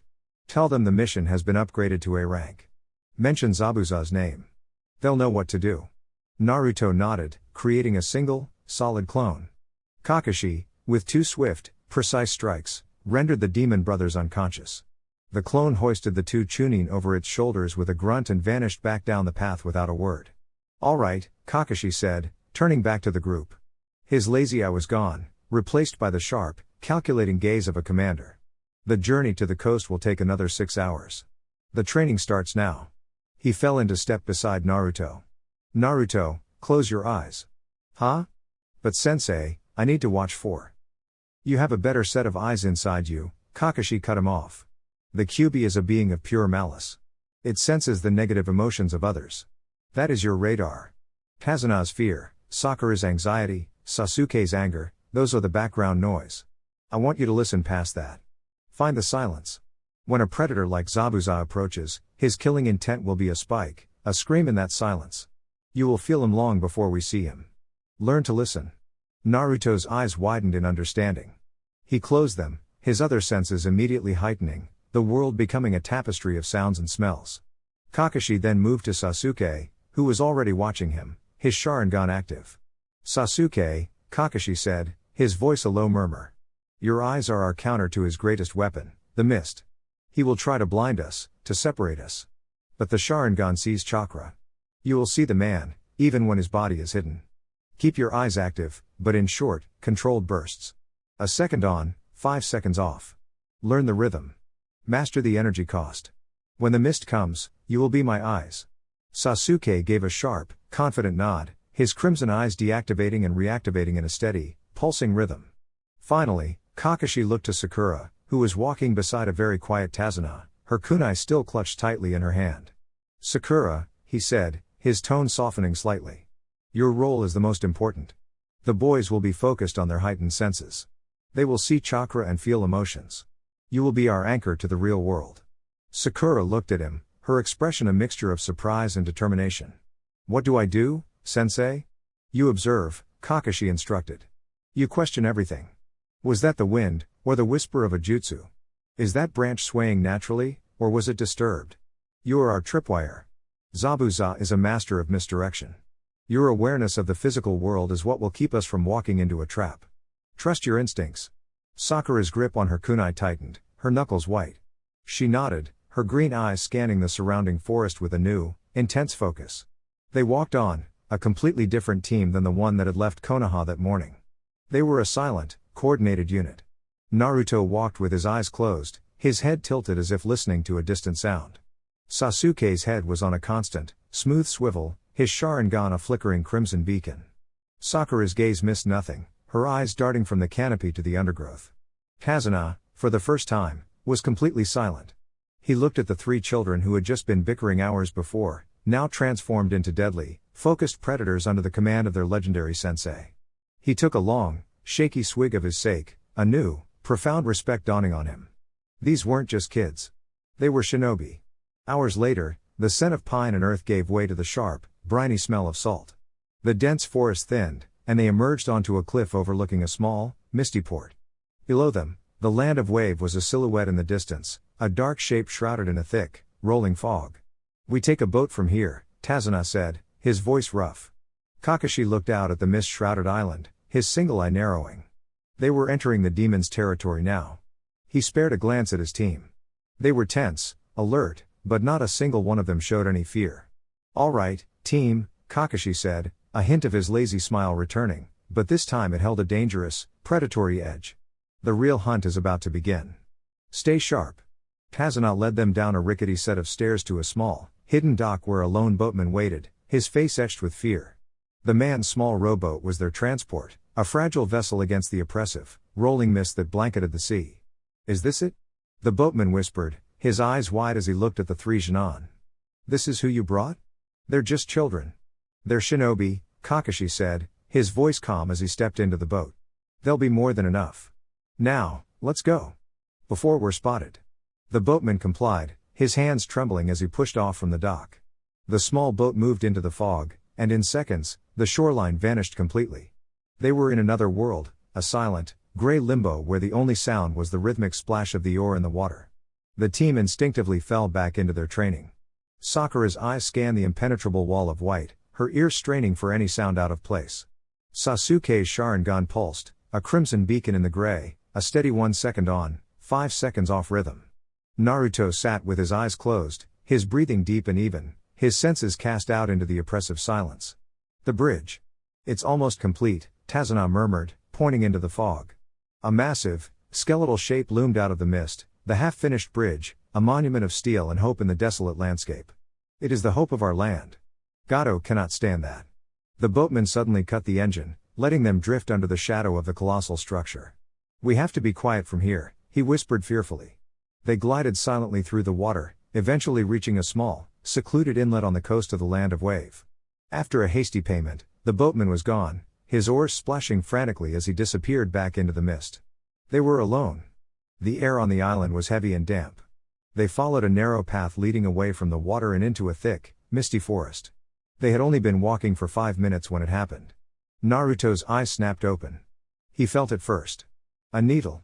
A single, sharp point of pure, undiluted killing intent piercing the background noise of their own anxiety. Sensei. At the exact same moment, Sasuke's head whipped around, his Sharingan blazing to life and staying active. Up there. In the trees. A massive chakra signature. Shiing, thunk. A blur of steel shot out of the mist, moving so fast it tore a path through the fog. A sword of impossible size slammed into a thick tree trunk directly in their path, the force of the impact shaking the very ground beneath their feet. It was the executioner's blade. Standing on the hilt of the embedded sword, looking down on them like a predator, was a man. He was tall and muscular, shirtless but wrapped in bandages up to his mouth. He wore the standard mist shinobi pants and a forehead protector worn sideways. He looked down at them, his cold, dark eyes sweeping over the team. So, these are the brats who took out the demon brothers. His voice was a low, dangerous rumble. And Kakashi of the Sharingan. It's an honor. Zabuza Momochi, the demon of the hidden mist, had arrived. You're an honor to fight as well, Zabuza, Kakashi said, his voice deceptively casual, though his hand was already on his own headband. But I'm afraid your target is under my protection. Zabuza let out a low, humorless chuckle. Then I'll have to go through you to get to him.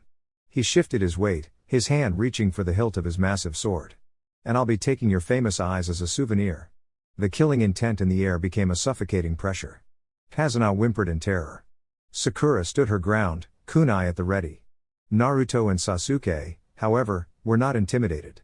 They looked at each other, a silent understanding passing between them.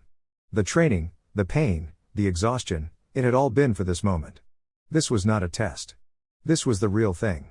Sensei, Naruto said, a grin spreading across his face, not of fear, but of pure, unadulterated excitement. Mind if we take the first shot?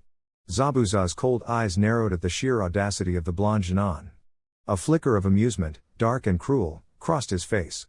Take the first shot? You brats don't seem to understand who you're facing. Oh, we know exactly who you are, Sasuke said, his voice flat and steady as he stepped up beside Naruto. Demon of the hidden mist. Master of the silent killing. One of the 7 ninja swordsmen. We've read your file. Kakashi's visible eye curved into a smile. He didn't try to stop them. He simply crossed his arms. All right then. Show me what you've learned. But be warned, his voice dropped, a low and serious command, this man is not a Chunin instructor. This is the real world. Don't die.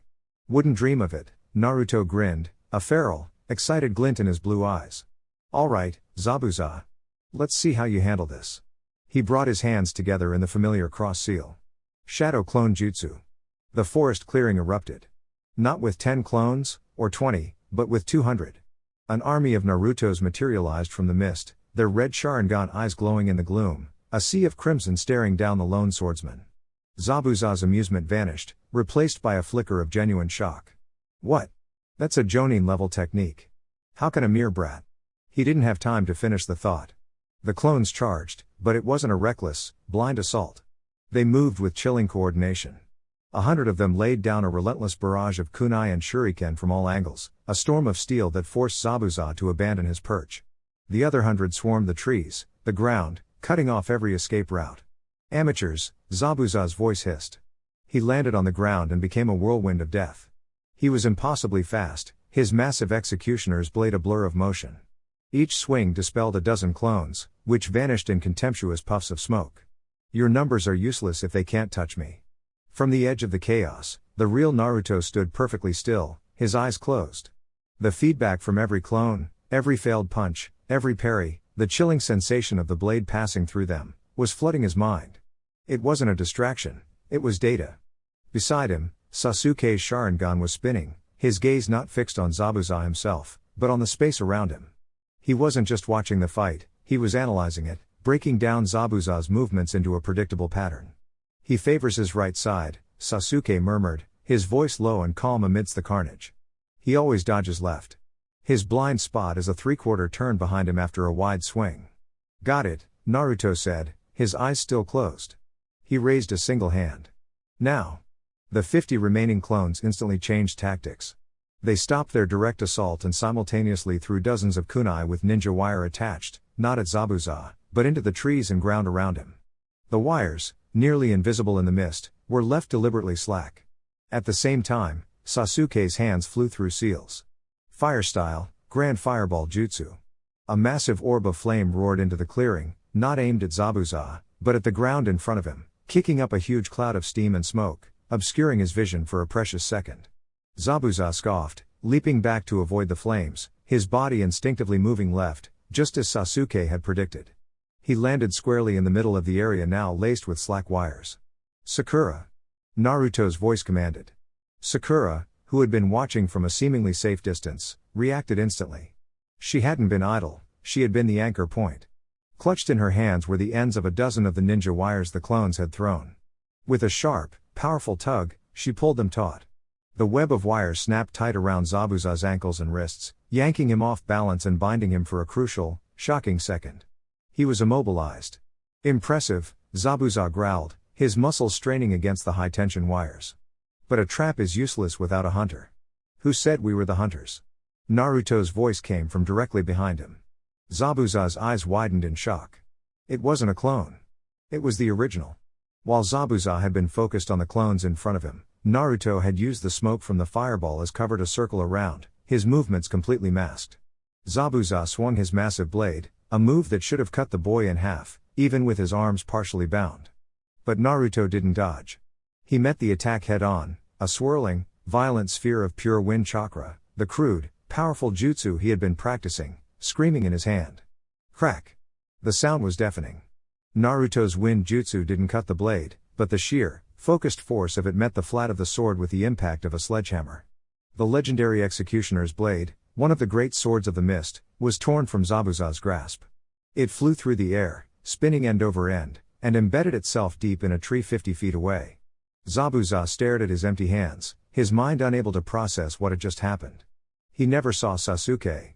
Moving with a speed born of pure Uchiha grace, Sasuke appeared at Zabuza's side, his katana a blur. He didn't aim to kill.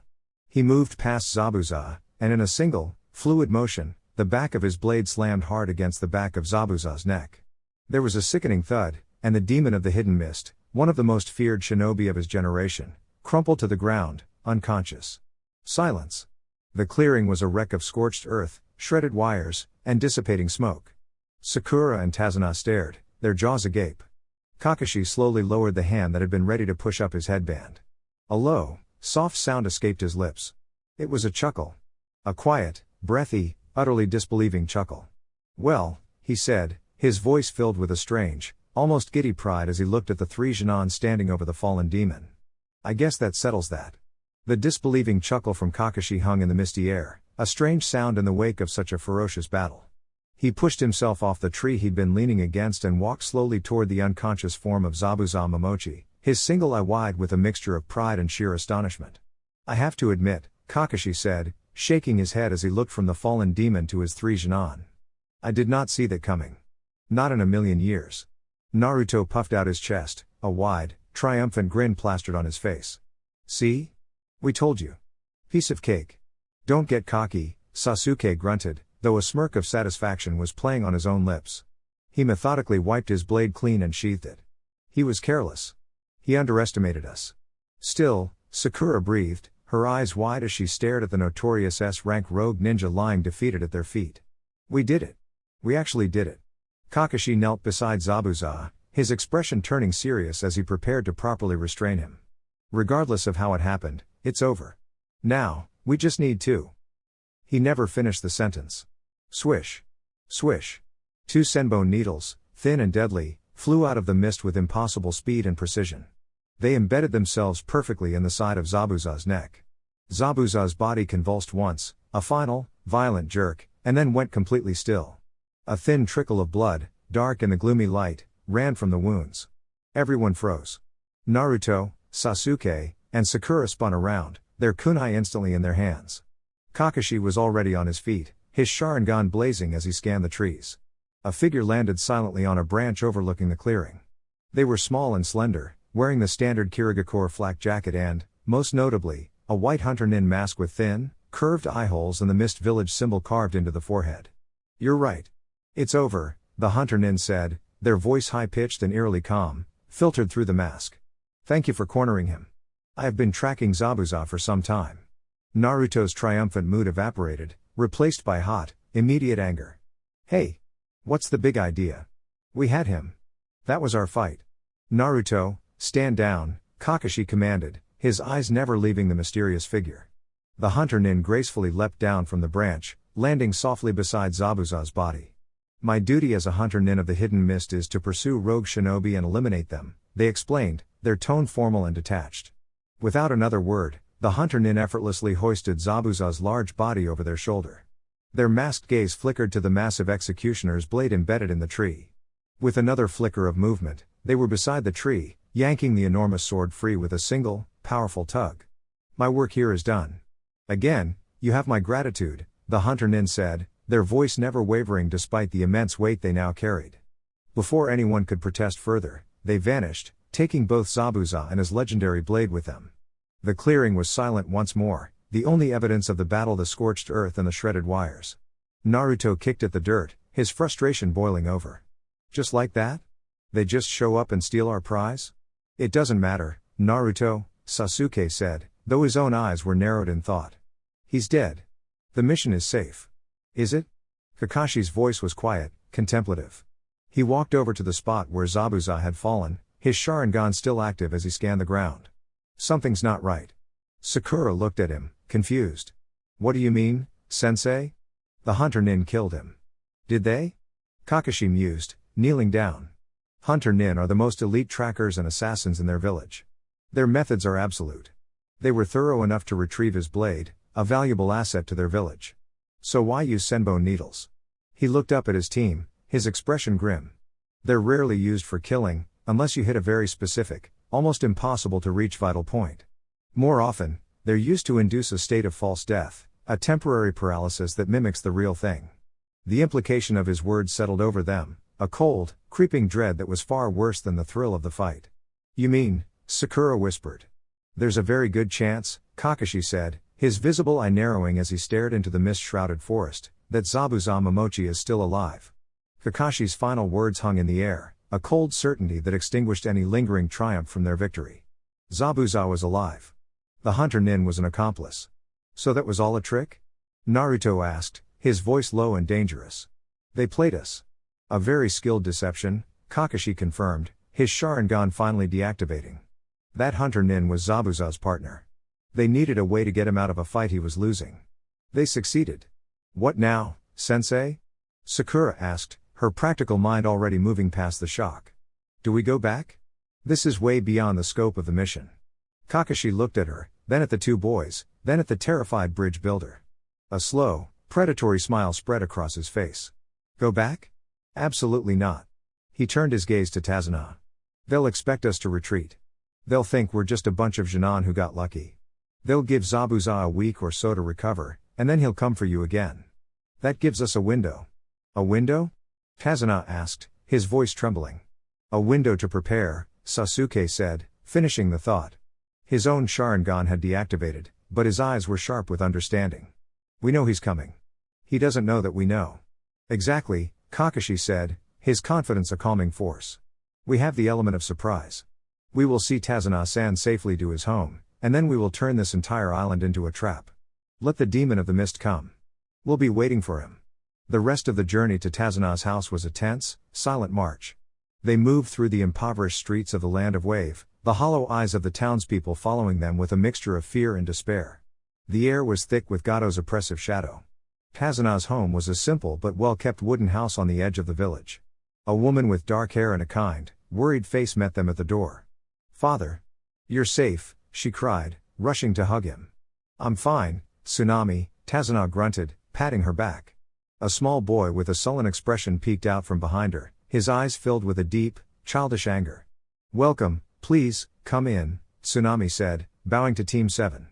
They stepped inside, the scent of a warm meal a welcome change from the misty air. As soon as the door closed, Kakashi turned to his team, his expression all business. "All right, here's the plan," he said, a guess-ep. Low and serious. "Zabuza will be back in 1 week, fully recovered. We have to be ready. That means a week of the most intense training you have ever experienced." Earl, his body slumping, his look of grim determination. "A week," Sasuke said, his voice quiet but firm. "That's how long we have." "One, and their sensei was dying." "A week," said, his voice quiet but firm. "That's how long we have until Zabuza is back on his feet." Naruto looked at his brother, then at their down sensei. A fierce, determined glint lit his eyes. "Then a week is all we need," he declared. "Our training starts now." Chapter 5. Training starts now, Naruto's declaration echoed in the small house. Kakashi didn't miss a beat. "He's right," he said, his voice cutting through the quiet. He led them out to the small, wooded area behind the house without another word. The time for talk was over. "Okay, the situation is clear," Kakashi said, his tone shifting to that of a commander. He looked directly at the two brothers. "You two are already operating on a level far beyond standard Junin training. Wasting your time on fundamentals is a luxury we don't have." His gaze was sharp, leaving no room for argument. "Zabuza is a high A-rank shinobi. To beat him again, you need to be sharper, faster, and more lethal than you were yesterday. Go. Find a secluded spot. Naruto, work on the Hiraishin theory. Sasuke, your jutsu absorption and kenjutsu. Use your clones. Push each other until you can't move. I'll know if you're slacking." The boys didn't need to be told twice. With a shared, determined nod, they vanished into the dense woods, their rivalry a palpable force driving them forward. Kakashi then turned his full, undivided attention to Sakura. His lazy eye was gone, replaced by a gaze as sharp and focused as a kunai. "Sakura," he said, his voice quiet but intense. "You are the weak link on this team. That is not an insult, it is a fact. Naruto and Sasuke are anomalies, freaks of nature. Keeping up with them is an impossible task, but you are going to try anyway." Sakura straightened her back, her expression a mixture of fear and fierce determination. "What do I do, sensei?" "Your chakra control is Jonin level, your mind is sharp, and thanks to our Hell Week back in Konoha, your reserves are now solid," Kakashi stated. "But you're still missing a weapon. The boys have their elemental affinities. It's time you discovered yours. For the next 7 days, you are mine. We are going to find your nature, and I will teach you a jutsu that will let you stand on the battlefield as an equal, not just a supporter. It is going to be the single hardest week of your life." He gave her a one-eyed smile, but there was no humor in it. "Are you ready for hell, Sakura?" Sakura looked in the direction her teammates had disappeared, then back at her sensei. She thought of the battle on the road, of how she had been relegated to guard duty. Never again. "Yes, sensei," she said, her voice ringing with an iron resolve. "I'm ready." From the porch, Tazuna and Tsunami watched the scene. Her son, Inari, scoffed from beside her. "It's pointless," Inari said, his voice laced with the cynical bitterness of a child who had seen too much. "They can't win. No one can stand up to Gato. They'll just get themselves killed." Tazuna didn't answer. He just watched Kakashi and Sakura begin their grueling training, their grim determination a silent rebuke to the boys' despair. He took a long swig of sake, a flicker of something he hadn't felt in years igniting in his chest. Hope. The 3 separate training grounds became isolated pockets of intense, focused effort. Deep in the woods, Naruto and Sasuke faced each other, the air between them thick with a familiar, competitive energy. 100 clones, Sasuke said, his voice a low challenge. "Half work on the Hiraishin seals. The other half, you and I will spar against them." We need to push our reaction time. Only 100? Naruto grinned, a flash of his old self. Don't you think you can handle 200? Let's see if you can keep up with 100 first, Sasuke retorted, settling into a fighting stance. In a rolling wave of smoke, the clearing was filled with Naruto's clones, half of whom immediately sat down and unsealed practice scrolls, while the other 50 turned to face the two originals with predatory grins. Meanwhile, closer to the house, Kakashi handed Sakura a small, blank square of chakra induction paper. Your reserves and control are solid now, Sakura. It's time to find your weapon. Channel your chakra into this. Sakura took the paper, her brow furrowed in concentration. She focused, and the paper immediately turned to dust, crumbling into a pile of fine brown particles in her palm. A second later, the dust became slightly damp. Kakashi's visible eye widened slightly. Earth as a primary, and water as a secondary. A rare and powerful combination. The potential for defense and control is incredible. He gave her a sharp nod. Good. Your first lesson, the headhunter jutsu. Inari watched them from the window, his small hands clenched into fists at his sides. He saw the pink-haired girl, Sakura, repeatedly sink into the earth as if it were water, her face a mask of pained determination. He saw the distant, violent flashes of light from the forest where the two brothers were practicing, the sound of their combat a constant, rhythmic thunder that shook the quiet air of his home. It's pointless, he muttered, the words a familiar, bitter mantra on his tongue. Gato has an army. He has monsters working for him. Heroes don't exist in this land. Not anymore. His mother, Tsunami, placed a gentle hand on his shoulder. They haven't given up, Inari. They're just fools, he shot back, pulling away. My father was a hero. And all it got him was killed. He ran from the room, the memory of Kaze's public execution a fresh, bleeding wound in his mind. He didn't see the flicker of hope in his grandfather's eyes as Tazuna watched the shinobi train, he only saw the ghosts of past failures. Deep in the woods, the training was a crucible. Sasuke and 50 of Naruto's clones were a blur of motion. The clones weren't just sparring partners, they were a dynamic, thinking gauntlet.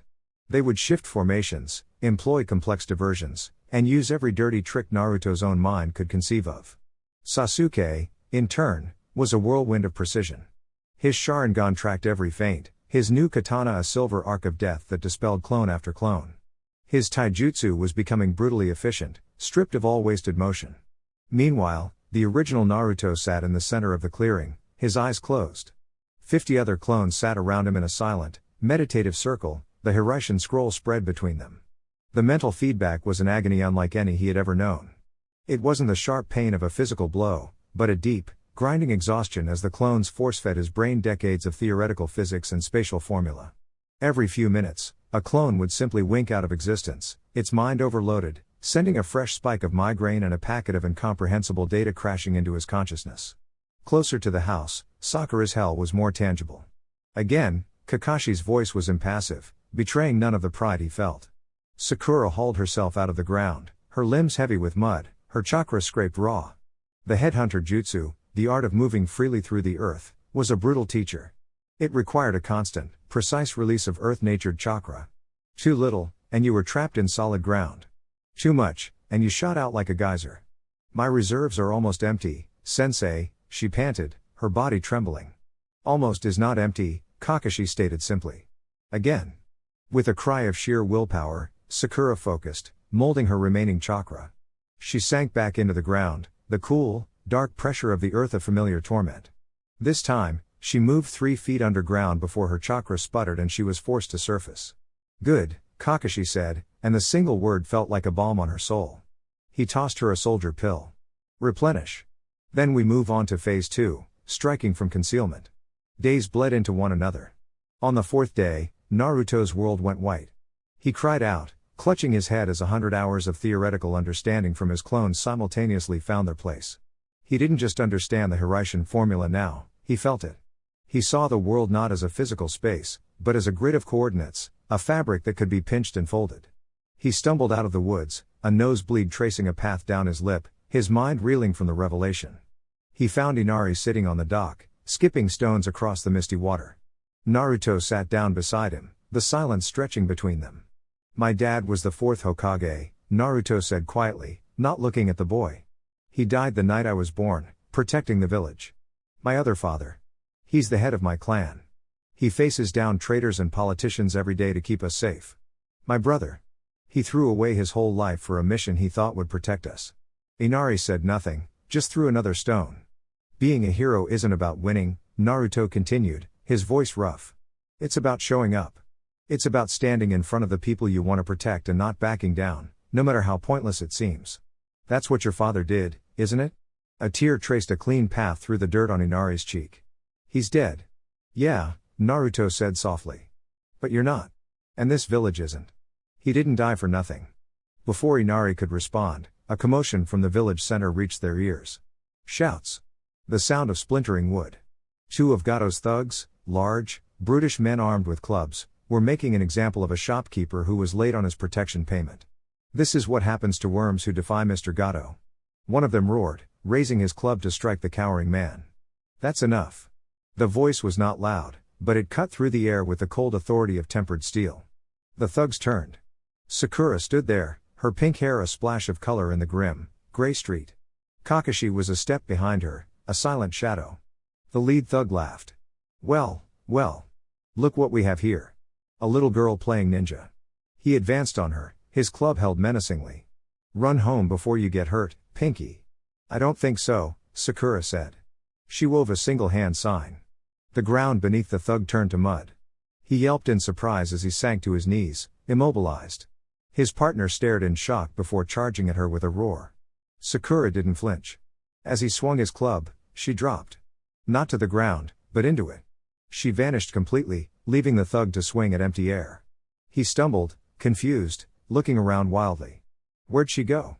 Right here, Sakura's voice said from directly beneath him.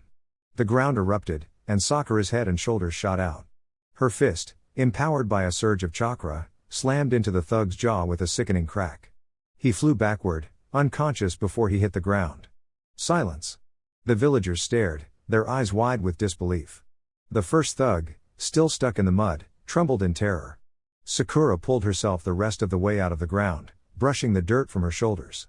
She looked at her hand, then at the unconscious brute, a look of profound shock on her own face.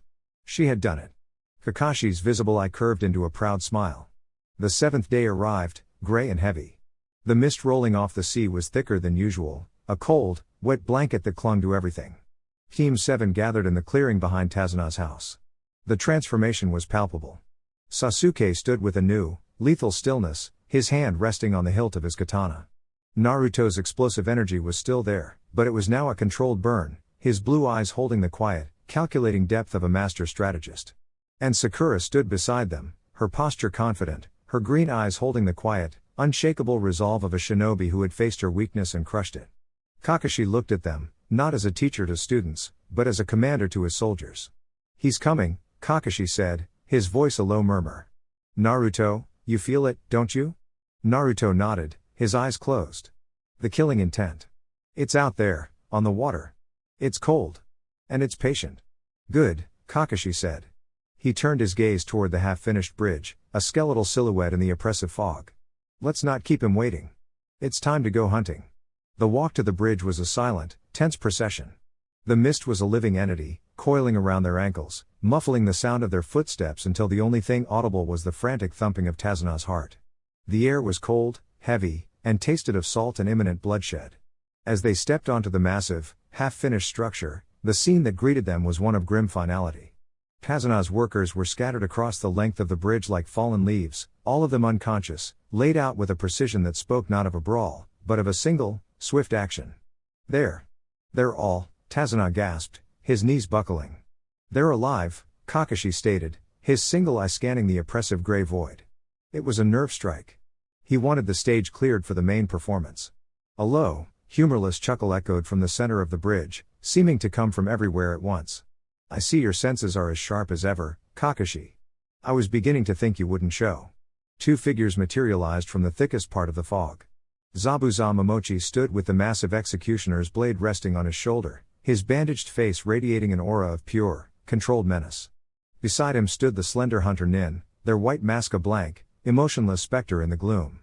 I'm surprised to see you back on your feet so soon, Zabuza, Kakashi said, his voice deceptively casual. And with your little friend in tow. I trust you've recovered? Enough to finish the job, Zabuza growled. But I must admit, I'm impressed. For a bunch of brats, they put up a decent fight. It seems I'll have to take you all seriously this time. That would be wise, Sasuke said, his voice flat and cold as his hand rested on the hilt of his katana. Zabuza's gaze fell upon them, and his eyes narrowed, sensing the profound change in their demeanor. The nervous energy of the Chunin he'd faced a week ago was gone, replaced by the coiled stillness of predators. Sakura, protect the bridge builder. Do not engage unless you have no other choice, Kakashi commanded, his tone shifting to that of a commander. Naruto, Sasuke, you're with me. Diamond formation. Let's begin. Zabuza smirked. A bold strategy. Let's see how you handle this. Ninjutsu, hidden mist jutsu. The world vanished. The already thick fog became an impenetrable wall of white, robbing them of all sight. The bridge, the sky, even their own hands in front of their faces were gone, swallowed by a chakra-infused mist that disoriented the senses. He's gone, Sakura cried out, her back pressed against Tazuna's, her kunai held in a ready grip. Don't rely on your eyes, Kakashi's voice cut through the white void, calm and authoritative. Naruto, be our radar. Sasuke, be our eyes. Sakura, be our anchor to the physical world. He will try to separate us. Do not let him. There was a whisper of movement, a sound so faint it was almost lost in the oppressive silence. A dozen senbone needles hissed out of the mist, aimed directly at Tazuna. Sakura didn't hesitate. She slammed her hands on the ground. Earth-style, mud wall. A thick, solid wall of stone and mud erupted from the surface of the bridge, meeting the senbone with a series of sharp thwacks. The needles embedded themselves harmlessly in the rock. From within the mist, Zabuza's voice held a note of genuine surprise. The girl has a few tricks. Impressive. The real attack came from the other side. A blur of motion, the hunter Nin, shot toward the brothers. Sasuke's Sharingan flared, tracking the impossibly fast movements. He met the attack, his lightning-infused katana a crackling blue arc in the white gloom, deflecting a flurry of senbone with a shower of sparks. He's too fast. Sasuke grunted, forced into a defensive posture. Then don't try to hit him. Naruto's voice commanded. He formed a cross seal, and 20 shadow clones erupted into the mist, not charging the hunter Nin, but spreading out, creating a confusing web of targets. While the hunter Nin was momentarily distracted by the clones, the real Naruto palmed one of his tri-pronged kunai and hurled it. It flew past the hunter Nin's head, embedding itself in the bridge's steel framework 50 feet away with a loud clang. The hunter Nin ignored it, a fatal mistake. As they sidestepped an attack from one of Naruto's clones, they suddenly found themselves facing Sasuke, who had used the diversion to close the distance. He lunged, his katana aimed in a perfect, disabling thrust. But the hunter Nin was a prodigy in their own right.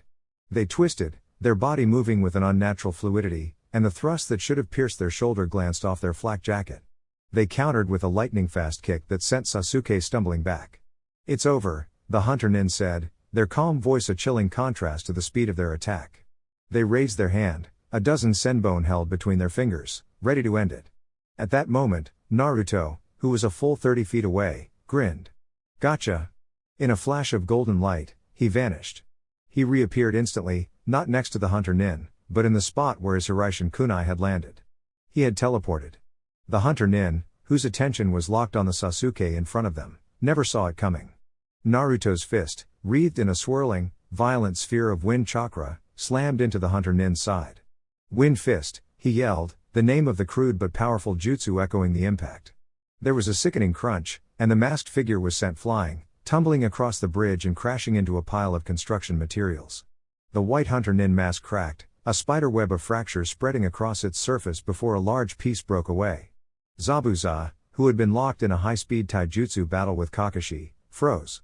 He saw his partner fall. A roar of fury erupted from his lips as he disengaged, a massive wave of water from a powerful jutsu forcing Kakashi to leap back. The mist began to thin, revealing the scene. Sasuke stood ready, his Sharingan blazing.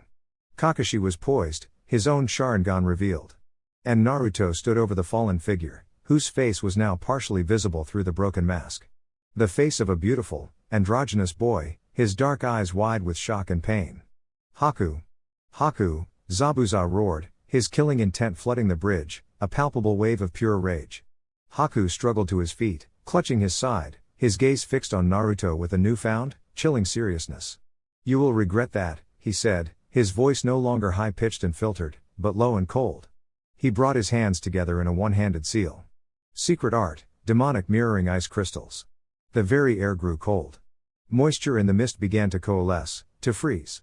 Around Sasuke, massive, rectangular mirrors of solid, crystalline ice began to form, rising from the bridge in a circle until he was completely enclosed in a dome of his own reflection. Haku stepped into one of the mirrors, his body merging with the ice. His reflection appeared in every single panel, his cold eyes staring at Sasuke from every conceivable angle. "Now, let's begin," Haku's voice echoed from all the mirrors at once. "Let's see if your precious Sharingan can keep up with the speed of light." With that, he vanished from the primary mirror, and the assault began. 1,000 senbone needles shot from every reflection simultaneously, a deadly, inescapable storm of ice and steel. Sasuke cried out, his Sharingan tracking the incoming projectiles, but his body was too slow. Needles tore through his clothes, embedding themselves in his arms and legs. "Sasuke," Naruto yelled, his blood running cold. He charged toward the ice dome, but Zabuza was on him in an instant, the massive executioner's blade swinging in a deadly arc that forced Naruto to leap back. "Your fight is with me, brat," Zabuza snarled.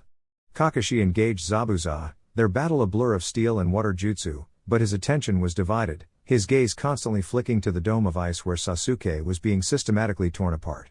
Inside the mirrors, Sasuke was bleeding from a dozen wounds. His Sharingan could see every needle, but for every one he dodged or deflected, 10 more found their mark. "It's useless," Haku's voice echoed, devoid of emotion. "My speed is absolute. Surrender." "Never," Sasuke spat, a defiant fire burning in his eyes. Outside, Naruto watched, a helpless, primal rage building in his chest. "Get out of my way," he roared at Zabuza, a wave of hot, red chakra flaring around him for a split second. The raw power forced Zabuza back a step, his eyes widening in shock. In that instant, Naruto formed a familiar cross seal. 200 shadow clones erupted onto the bridge, swarming Zabuza and Kakashi, creating a wall of bodies between them and the ice dome. The original Naruto, his eyes now tinged with red, his whisker marks darker and more pronounced, slammed his hands together. A swirling, violent sphere of wind chakra, larger and more chaotic than any he'd created before, formed in his hand. "Get away from my brother!" he screamed, his voice raw with a mixture of rage and Kyūbi chakra. Fist of the Buddha. He charged. He didn't just run at the dome, he threw another Hiraishin kunai, this one aimed at the very top of the ice structure. In a flash of gold, he teleported, appearing above the dome and bringing his ultimate wind jutsu crashing down. The impact was explosive. The ice mirrors shattered, exploding outward in a shower of razor-sharp shrapnel. Haku was thrown from his mirror, landing in a heap, his body riddled with his own ice shards. Sasuke collapsed to his knees, bleeding and exhausted, but alive. Before anyone could react, a slow, mocking clap echoed from the end of the bridge. Gato stood there, a smug look on his face, flanked by 100 hired thugs and mercenaries. "Bravo, bravo," Gato sneered. "What a lovely show. But I'm afraid your contract is terminated, Zabuza. I never intended to pay a useless ninja who can't even kill a senile old man and a few children." Zabuza's eyes widened in betrayal. "Gato. You worm. Kill them all," Gato commanded his thugs. "The demon ninja, the leaf ninja, the old man. Leave no one alive." The army of thugs charged forward with a roar. Haku, seeing Zabuza's exposed back, forced his broken body to move. He threw himself in front of his master just as a mercenary's sword swung down. The blade pierced Haku's chest. Zabuza froze, his gaze fixed on Haku's body. A profound silence fell over him. The sounds of battle, the roar of the thugs, Kakashi shouting commands, it all faded away. "Sakura," Kakashi yelled. "Haku is alive. Stabilize him." Sakura was already moving, her hands glowing with green chakra as she slid to Haku's side. Zabuza's head snapped up. He looked at Gato's sneering face, at the advancing mob, and then at Naruto, who was now standing beside him, fists clenched, his face a mask of cold fury. "Betraying someone who trusts you," Naruto said, his voice dangerously quiet, his Sharingan blazing to life. "There's nothing more disgusting in this world." An aura of killing intent so vast and pure it was almost visible erupted from Zabuza. He ripped the massive executioner's blade from the ground. "I'm going to enjoy this." "Then let's enjoy it together," Naruto said, a chillingly feral grin spreading across his face. What happened next wasn't a battle. It was a slaughter. Zabuza became the demon of the hidden mist once more, a whirlwind of steel and water, his blade carving through the mob with unstoppable force. But he was not alone. Naruto was a phantom of death at his side. He didn't use flashy jutsu. He was a blur of motion, his Sharingan eyes a terrifying crimson, darting from left to right, seeing every opening, every weakness. He moved with a brutal, chilling efficiency, a dance of death learned in the Uchiha dojo. A mercenary would lunge, and Naruto would be there, a kunai to the throat. Two would try to flank him, and he would flow between them, disabling both with precise, crippling strikes to their joints before they could even react. He and Zabuza moved in a horrifying, unspoken synchrony, a demon of water and a demon of the leaf, carving a bloody path through the terrified mercenaries. Gado's army broke. They threw down their weapons and fled, their screams echoing across the bridge. Gado himself stood frozen in terror as the two blood-soaked figures stopped before him. "Please. I'll pay you double. Triple." He whimpered. Zabuza just looked at him, his eyes dead and cold. With a single, contemptuous swing of his blade, it was over. Silence fell on the bridge, a space now littered with the groaning and the dead. Zabuza stood panting, his rage spent, leaving him hollow and empty. He stumbled over to where Sakura was working, kneeling beside Haku's now stable form. He gently touched the boy's face, his hand trembling. Naruto walked over, his own adrenaline fading, leaving behind an aching sorrow. "He'll live," he said softly. Zabuza didn't look up. "Why, boy?" he rasped. "Why did you help me?" "Because that's what makes us strong," Naruto said, his voice quiet. "He's your precious person, isn't he? Your tool, your weapon. But you love him. I understand that." A single tear traced a path through the blood on Zabuza's face. "Don't let his dream die with you," Naruto urged, his voice intense. "Don't let your home die. The hidden mist is tearing itself apart with a civil war. My father, the head of my clan, he's received intel. Iwagakure and Kumagakure are mobilizing their armies. If the mist doesn't stop its bleeding, if you don't unite, you'll be the first to fall when the real war begins." He leaned closer. "Haku can live. You can still save your home. Go back. End the war. Be the hero for your village that Haku always believed you were." Zabuza looked from Haku's sleeping face to the determined Uchiha boy before him. He then looked at Kakashi and the bleeding Sasuke, who were watching him with wary eyes. He had lost, but he had not been defeated. He had been given a second chance. "It seems," Zabuza murmured, a faint, sad smile on his lips, "even a demon can have a shinobi's dream." He carefully lifted Haku into his arms. "Tell your father. He has raised a fine son." With that, Zabuza Momochi, the demon of the hidden mist, turned and vanished into the fog, taking his most precious person with him. Their mission here was over, but Naruto knew, with a certainty that settled deep in his bones, that their journey to the hidden mist had just begun. The silence that descended upon the bridge in the wake of Zabuza's departure was profound. The mist, no longer sustained by his chakra, began to recede, revealing a scene of brutal carnage under a cold, gray sky. The bodies of Gado's mercenaries lay strewn across the structure, a grim testament to the fury of a demon and a boy. Kakashi let out a long, slow breath, the tension finally leaving his shoulders. He walked over to Sasuke, who was being tended to by a weary but focused Sakura. "How is he?" "He's lost some blood, and he's exhausted, but the wounds are superficial," Sakura reported, her voice steady and professional as she finished applying a field dressing to Sasuke's arm. "He'll be fine." Sasuke just grunted, pushing himself to his feet. "I'm fine." His gaze met Naruto's across the bridge.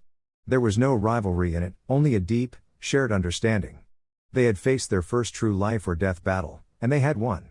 Naruto's own adrenaline was fading, leaving behind a bone-deep exhaustion and the hollow ache of the lives he had taken. His Sharingan-guided slaughter of Gado's men had been a horrifyingly natural act, a cold, precise dance of death that left him feeling chilled to the bone. This was the reality of being a shinobi. A cheer erupted from the end of the bridge. The people of the Land of Wave, led by Tazuna and Inari, were running toward them, their faces filled with a joy so pure it was almost painful to behold. They swarmed their hero, Tazuna, lifting him onto their shoulders. Tazuna, tears streaming down his face, pointed a triumphant finger at the Leaf Shinobi. "We are free. Thanks to these brave ninja of Konoha." The celebration lasted for a week as Team 7 remained to ensure the country was secure. The bridge was completed with a renewed, feverish energy. On the final day, the whole country seemed to gather for its official opening. Tazuna stood on a platform, his voice booming across the crowd. "For too long, we have lived in the shadow of fear. But this bridge is a symbol of our courage. It is the path to our new future. And it will bear the name of the one who reminded us what it means to have hope. He turned, his gaze falling on Naruto. We will call it the Great Naruto Bridge. A roar of approval went up from the crowd. Naruto blinked, completely taken aback, a slow, embarrassed grin spreading across his face. From his side, Sasuke nudged him, a rare, small smile on his own lips. Even Kakashi's visible eye crinkled in amusement. The journey home was a world away from their tense, watchful trek to the coast. A bond had been forged in the crucible of battle, a silent trust that went deeper than words. They moved as a single, cohesive unit, their shared experience a tangible presence between them. Upon their return to Konoha, they went directly to the Hokage's office. Hiruzen Sarutobi listened with quiet intensity as Kakashi gave his report, his face betraying no emotion. He detailed the deception, the upgrade to an A-rank mission, the battles with Zabuza and Haku, Gato's betrayal, and the final, brutal confrontation. When Kakashi finished, the old Hokage was silent for a long moment, puffing thoughtfully on his pipe. To face one of the 7 swordsmen and not only survive, but emerge victorious. You have exceeded all my expectations, Team 7. He then turned his gaze to Naruto. Your actions in convincing Zabuza to return to the mist may have far-reaching consequences, Naruto. You passed on valuable intelligence and potentially averted a greater conflict by giving a powerful rogue a new path. That is the mark of a true diplomat, as much as a warrior. He stamped their mission scroll. Mission complete. A rank. Take the next 3 days to rest and recuperate. You've earned it. That evening, Naruto and Sasuke stood before their father in his study. They gave their own report, leaving out no detail, the speed of Haku, the ferocity of Zabuza, the cold precision of their own fighting. Fugaku listened, his face a mask of stone. When they were finished, he looked not at their triumphs, but at the new, harder edge in their eyes. You have seen the reality of our world, he said, his voice a low rumble. You have taken lives to protect your own and the lives of your comrades. Do not let that weight consume you. Let it sharpen you. His gaze fell upon Naruto. The way you used the intelligence I gave you was impressive. Your confrontation with Zabuza has confirmed our suspicions about the Mist's civil war, and given the timing of Iwa and Kumo's movements, it's clear a storm is gathering on the horizon. He rose from his seat, a new, intense fire in his eyes. Your rest is well earned. But do not grow complacent. Your true test is yet to come. Fugaku's words were a stark reminder that their victory was just a single battle in a much larger, unseen war. Later that night, as Naruto and Sasuke lay in their beds, the silence of the Uchiha compound felt different. It was no longer just mournful, it was expectant. He's right, you know, Sasuke said into the darkness. Zabuza was just one man. There are others out there. Stronger ones. I know, Naruto replied, his voice quiet. He was thinking of the unanswered questions, of the shadows that haunted their clan's past. He was thinking of his other brother, Itachi, and the truth he was meant to seek. That's why we can't stop. Not ever. Their mission in the land of wave was over, but the path it had set them on stretched far into the future, a road that led to the heart of a brewing storm. And they would walk it together. The 3 days of rest the Hokage gave them were weird.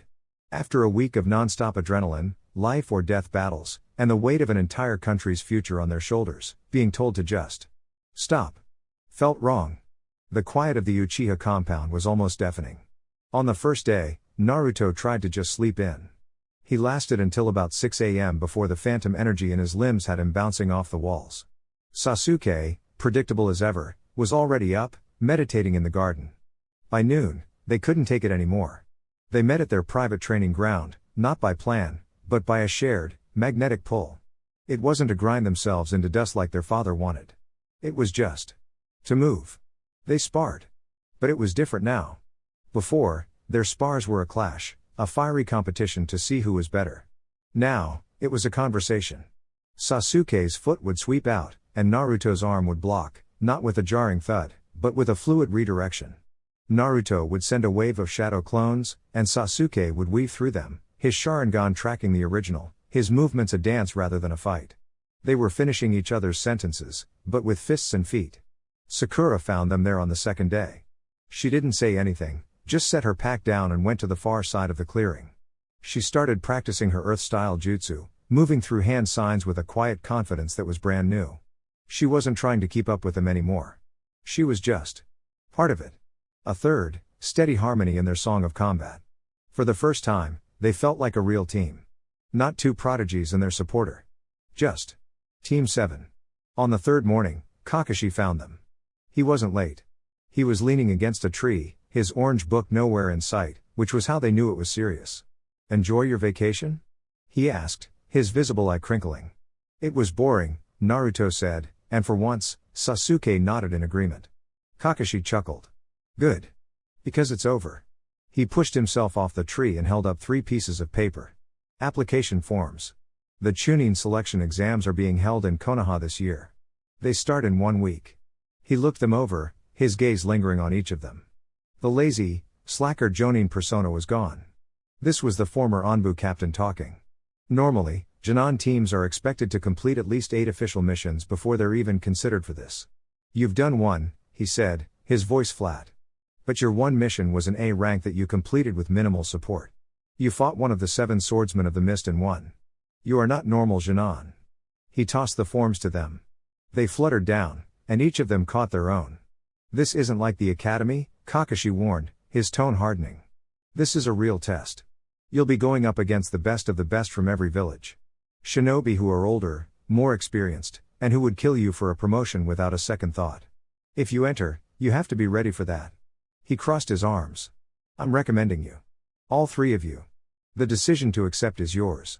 But know this, I wouldn't be offering if I didn't think you could handle it." Naruto looked at Sasuke, who was already staring back, a fierce, hungry glint in his eyes. They both looked at Sakura, who clutched the form to her chest, her knuckles white but her gaze steady as stone. It wasn't even a question. This was the next step. This was the path. "We're in," Naruto said, and it was a promise. Fugaku's study felt smaller now, filled with the presence of his 2 sons who no longer seemed like children. They stood before him, their new forehead protectors gleaming in the lamplight, and placed the signed Chunin exam applications on his desk. He looked down at the papers, then up at their faces.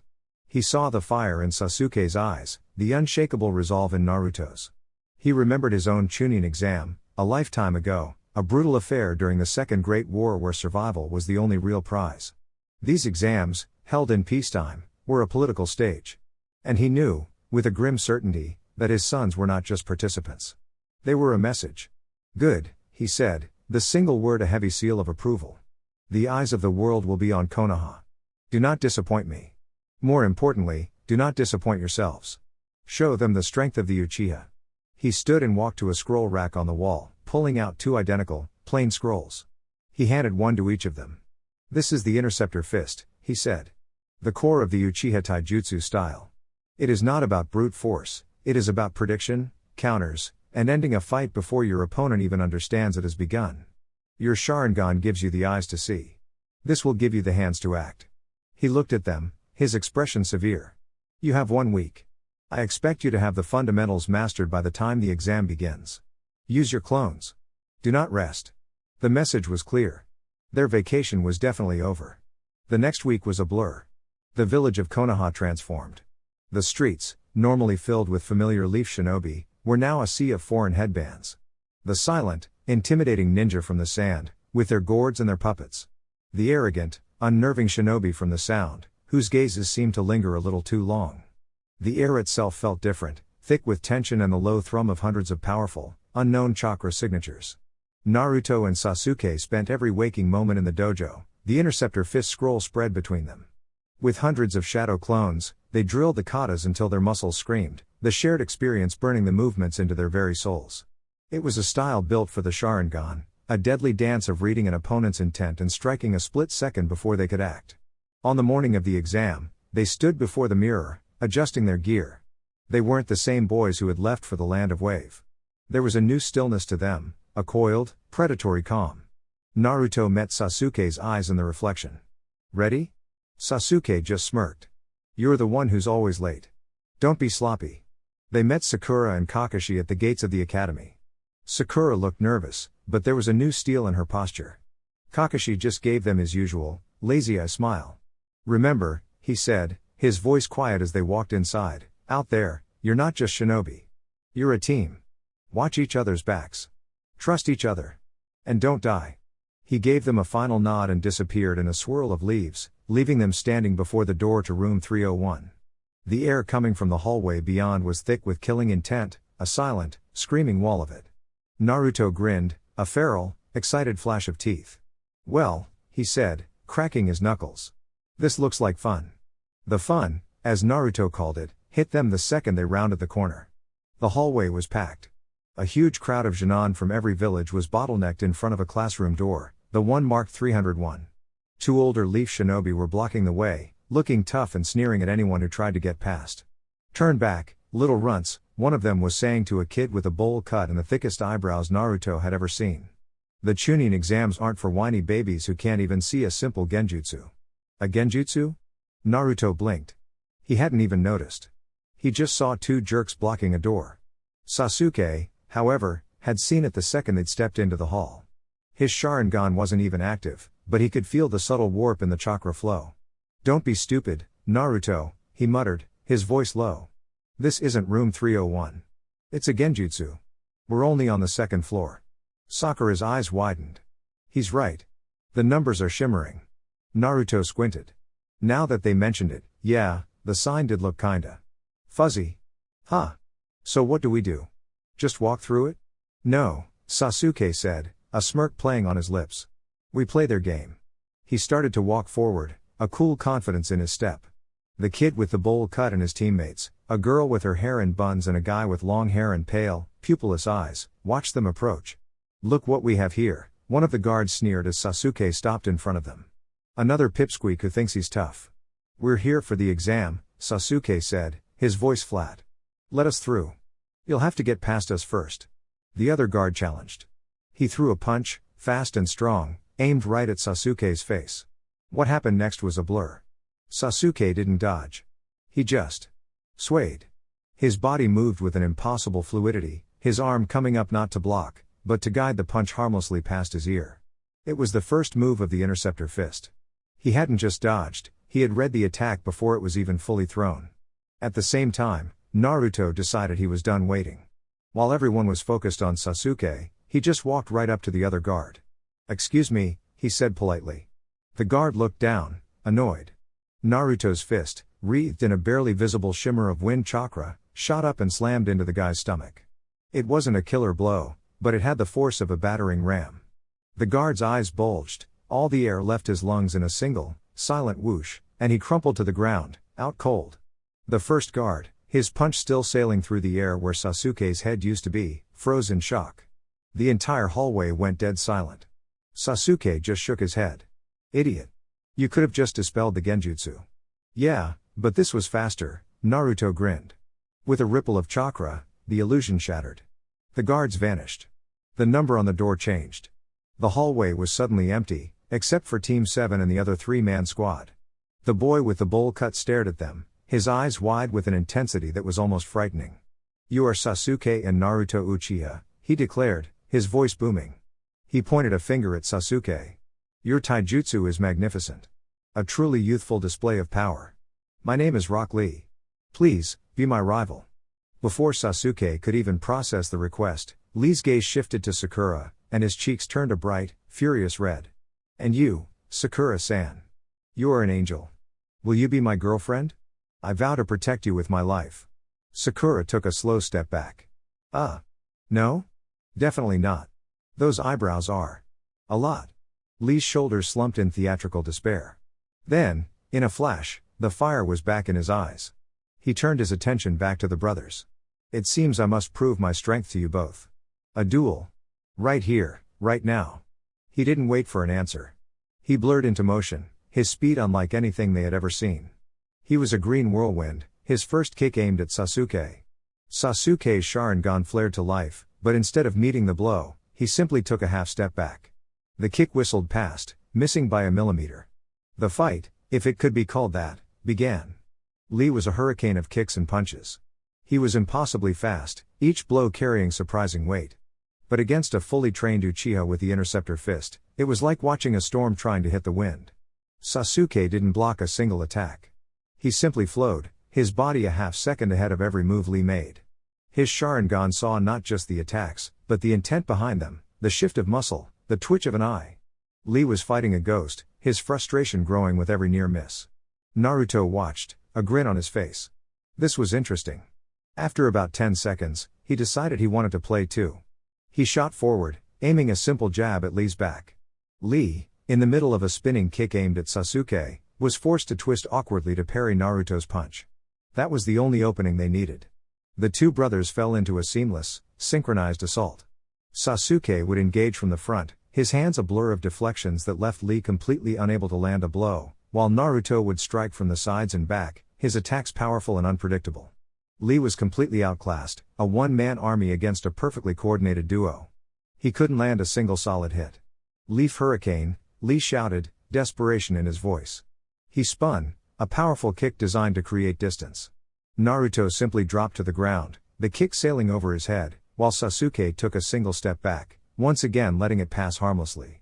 Lee landed, panting heavily now, a look of disbelief on his face. You are truly strong," he declared, the fire in his eyes burning brighter than ever. "But I have not yet begun to get serious."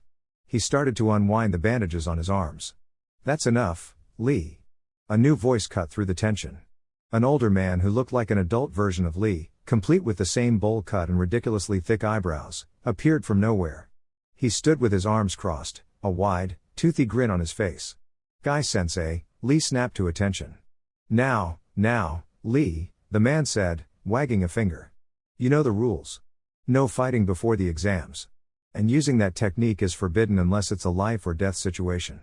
He struck a pose, giving them a thumbs up so bright it seemed to gleam.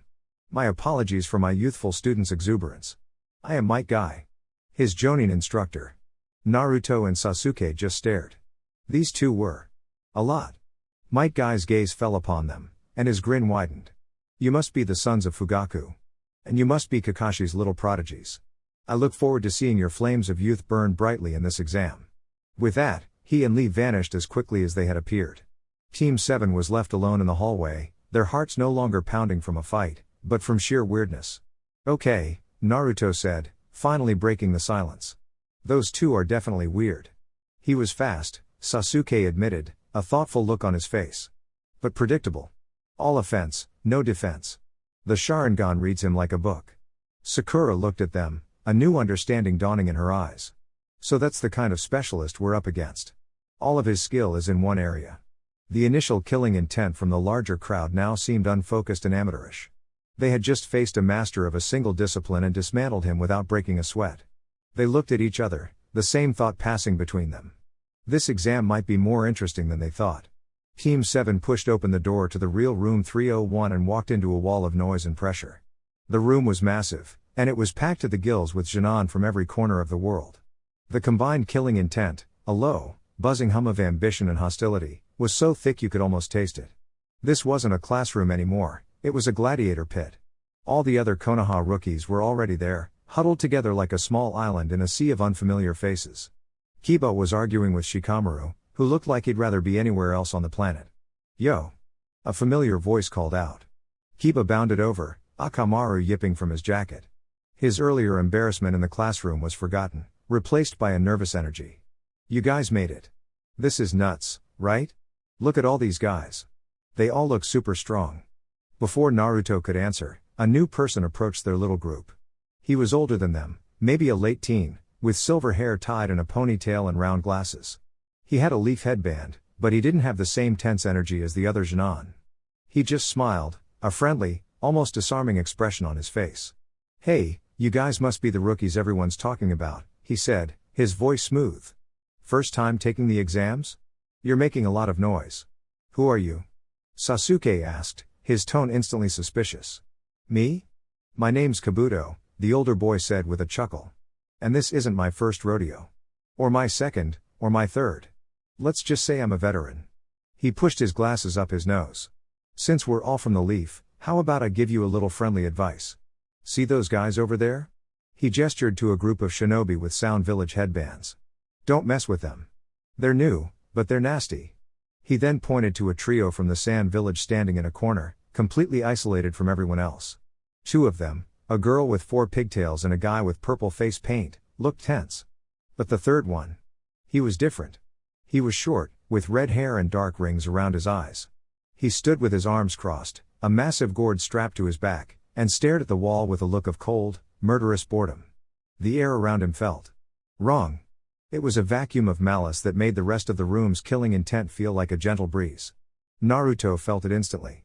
A cold dread, a familiar feeling of a caged, hateful beast that resonated with the Kyūbi inside him. The fox stirred, not in anger, but in a kind of wary recognition. Sasuke's Sharingan flickered on for a split second, and he took an involuntary step back, his eyes wide. The chakra he saw was a swirling, chaotic vortex of sand and bloodlust. It was terrifying. Who is that? Sasuke's voice was a low whisper. Kabuto's friendly smile faltered for a second. That's Gaara of the desert.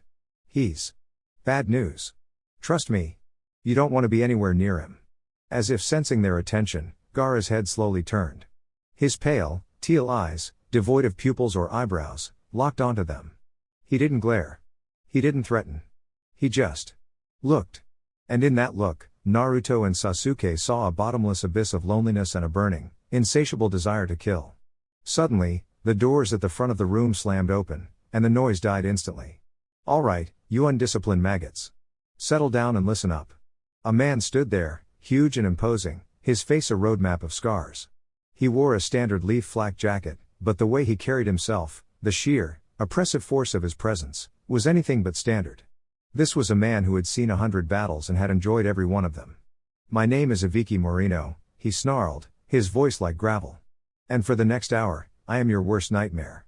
Welcome to the first phase of the Chunin selection exam. He grinned, a terrifying expression that showed more teeth than humor. There will be no combat in this phase. But make no mistake. This is a battle. A battle for your future. And most of you will fail. Naruto stared at the test paper, a slow grin spreading across his face. This was a joke. Question 3 was about calculating the blast radius of an exploding tag based on ambient humidity. Question 7 wanted the decryption key for a code used by Sand Village Onbu 5 years ago. This wasn't a test for Jinan, this was the final exam for some nerdy codebreaker who'd never seen the sun. He glanced to his side. Sakura was actually trying, bless her heart, her pencil scratching away as she worked through a problem that probably made her brain hurt. On his other side, Sasuke wasn't moving at all. He just sat there, looking bored. Okay, Naruto thought, leaning back in his chair with a soft creak.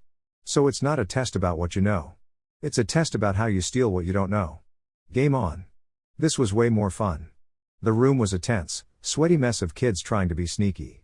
Naruto watched with his Sharingan as a kid from the waterfall village got busted trying to use a tiny water mirror to see a paper. Amateur. Sasuke finally moved. His Sharingan flickered to life for less than a second, a single crimson flash. Naruto knew what he was doing. He wasn't looking at another Jinan's paper, that was for rookies. He was watching the proctors. He was reading their hand signs, their lip movements, tracking the entire system of surveillance in the room. He wasn't just stealing the answers, he was stealing the answer key from the teachers themselves. Show off. Naruto decided on a simpler approach. He activated his own Sharingan and focused on a smart-looking kid 3 rows up. He didn't bother reading the paper. Too much work. He just watched the guy's hand, his eyes perfectly mimicking the tiny, precise movements of the pencil as it flew across the page. He was basically a human copy machine. He finished all 9 questions in about 5 minutes and spent the rest of the time trying to mentally will Shikamaru to wake up. It was almost pathetic watching the others struggle. This was supposed to be the best of the best? They had fought Zabuza. This was like a vacation. Finally, with a loud thud, the scarred proctor, Iviki, slammed his hands on his desk. All right, pencils down. Time for question 10. The tension in the room spiked. But before we begin, a new rule, Iviki said, his voice dropping low, a cruel smile playing on his lips. You have a choice. You can choose to not take this question. If you do, you and your entire team are out. You can try again next year. He let that hang in the air for a moment. But if you choose to take the question and get it wrong, you will be barred from ever taking the Chunin exams again. For the rest of your life. The room exploded. Not with noise, but with fear. It was a wave of pure, cold panic. A kid in the front row shot his hand up, his face pale. I quit. His teammates looked at him with horrified betrayal as a proctor escorted all 3 of them out. Another hand went up. Then another. Teams were dropping like flies, their dreams dissolving over a question they hadn't even heard. Naruto just scoffed. This was ridiculous. He looked at Sasuke, who just gave him a bored look that clearly said, "Are they serious?" Sakura was pale, But when she met his eyes, she gave a small, determined nod. He'd had enough of the theatrics. Naruto slammed his hand flat on his desk, the sound echoing like a gunshot in the silent room. Everyone, including Ibiki, flinched and looked at him. "Are you kidding me?" Naruto asked, his voice ringing with pure, unadulterated confidence. He stood up, not with his usual explosive energy, but with a cold calm he'd learned from his father. "We're Uchiha. We don't quit. We don't run. And we're not afraid of some stupid, trumped-up question." He looked around the room at the remaining Chunin, his blue eyes sharp and clear. "Anyone who walks out that door doesn't deserve to wear a headband. I'm going to be Hokage, and I'm damn sure not gonna let my journey get ended by a pop quiz." A stunned silence followed. Then, something shifted. The fear in the room started to burn away, replaced by a new, defiant spark. Kiba grinned. Hinata, for the first time, didn't look like she was about to faint. Ibiki stared at Naruto, the cruel smile gone, replaced by a look of genuine, grudging respect. He started to laugh, a low, gravelly sound. "Kid's got guts," he said to the room. He slowly untied his headband, revealing a mess of horrific scars underneath. "He's right. For those of you who stayed. Congratulations." He grinned. "You all pass." A moment of confused silence was followed by a massive, relieved cheer. And then the window exploded. Crash. A woman with wild purple hair and a trench coat shot through the shattered glass, wrapped in a giant black banner. She landed in a crouch, a whirlwind of manic energy, right in front of Ibiki's desk. "Woo! 78 left, Ibiki? You're getting soft," she yelled, her voice dripping with chaotic glee. She sprung to her feet, revealing a grin that was all teeth and a little bit insane. "All right, you little tadpoles. Listen up. The party's over, and my part of the test is about to begin," she declared, pointing a thumb at herself. "I'm Anko Mitarashi, your next proctor. Follow me to the forest of death." She licked her lips, her eyes dancing with a dangerous light. "And just a heads up. By the time I'm done with you, I'm expecting less than half of you to be left standing. This is gonna be fun." Anko's manic energy was infectious, and a buzz of nervous excitement followed the remaining Chunin as they were herded out of the academy and towards training ground 44. The place had a reputation, whispered in the dark corners of the village. They called it the Forest of Death, and as Team 7 stood before the massive, chain-link fence that surrounded it, they could see why. The forest wasn't just a collection of trees, it was a living, breathing monster. The trees were twisted and ancient, their branches clawing at the sky like skeletal fingers. A thick, damp mist clung to the ground, and the air was heavy with the smell of rot and the buzzing of insects the size of small birds. Giant, unseen things moved in the shadows, their calls echoing through the gloom. Anko hopped onto the top of the gate, a wide, predatory grin on her face. "Welcome to my playground, little tadpoles," she announced, her voice echoing unnaturally. "The second phase of the exam starts now." She held up 2 scrolls, one with the kanji for heaven and the other with earth. "Your objective is simple. Half of you will get a heaven scroll. The other half gets an earth scroll. To pass, your team needs to get to the tower in the center of the forest with both a heaven and an earth scroll." She paused, her grin widening. "There's just one catch. You have to get the other scroll from another team. Which means, as of right now, all of you are officially hunting each other." A cold silence fell over the Chunin. "Oh, and one more thing," Anko added cheerfully. "This forest is full of giant, man-eating tigers, venomous snakes, and things I haven't even bothered to name. You have 5 days to get to the tower. Try not to get eaten before then." She threw her head back and laughed. "Sign your consent forms, grab a scroll, and pick a gate. The fun is about to begin." Team 7 signed their forms without a word. This wasn't a test, it was a free-for-all. They were handed an earth scroll, and they made their way to gate 12. "Okay, what's the plan?" Sakura asked, her voice low and steady. The fear was there, a cold knot in her stomach, but her training with Kakashi had forged it into a sharp, focused point. Sasuke was already scanning the trees, his Sharingan off but his eyes missing nothing. "This is no different from the land of Wave. We're in hostile territory, surrounded by enemies. We stay together, stay alert." Naruto was practically vibrating with excitement. "Plan? We find the first team with a heaven scroll, beat 'em up, take their stuff, and head straight for the tower. Should be easy." "Don't get cocky," Sasuke grunted. "These aren't Gato's thugs. These are shinobi from every village. We don't know their skills. And they don't know ours," Naruto shot back with a grin. A loud buzzer echoed through the forest. The locks on the gate snapped open. "Begin." Anko's voice screamed. Without a moment's hesitation, Team 7 plunged into the forest of death.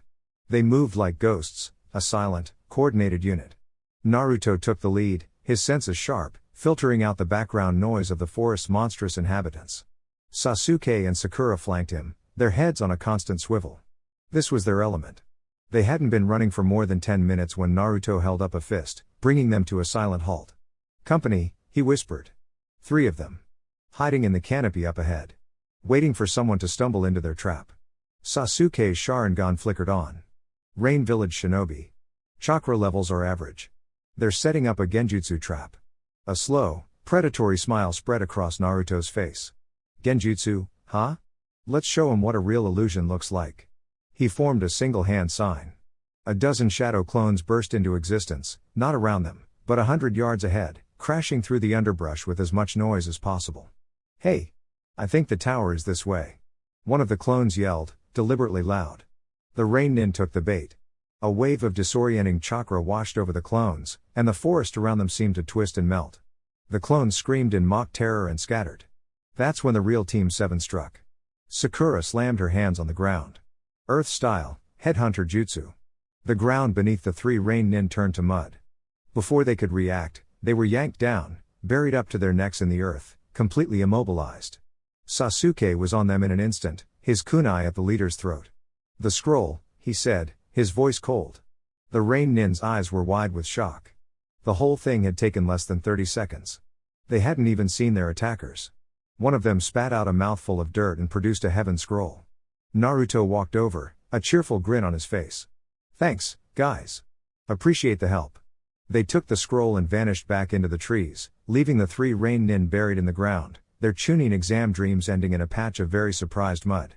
"Okay, that was almost too easy," Naruto said as they leapt through the trees, the tower now visible in the distance. "Let's just get to the tower end." He stopped mid-sentence, his entire body going rigid. Sasuke and Sakura landed on the branch beside him, instantly on alert. "Naruto, what is it?" Sakura asked. Naruto didn't answer. His eyes were wide, his head tilted as if listening to something only he could hear. It wasn't a sound. It was a feeling. A pressure. A deep, slithering cold that made the Kyūbi in his gut coil up like a cornered snake. It was a chakra signature so foul, so ancient and malevolent, it made Zabuza's killing intent feel like a warm hug. Sasuke's Sharingan blazed to life, and he let out a sharp, choked gasp. He saw it, too. A chakra unlike anything he had ever witnessed. It was a massive, coiling serpent of purple energy, and it was moving towards them with a terrifying, unnatural speed. Before they could even decide to run, a gust of wind, impossibly strong, ripped through the canopy. It wasn't a jutsu. It was just presence. A figure landed on a branch opposite them. They were wearing a grass village headband, but that meant nothing. It was the face that held them frozen. Pale, almost white skin. Long, black hair. Golden eyes with slitted pupils, like a snake's. And a smile that was all wrong, a stretched, predatory expression that promised nothing but pain and death. The figure's impossibly long tongue snaked out and licked its lips. My, the stranger hissed, their voice a dry, rasping sound that scraped against their nerves. 2 beautiful little Sharingan, blooming so young.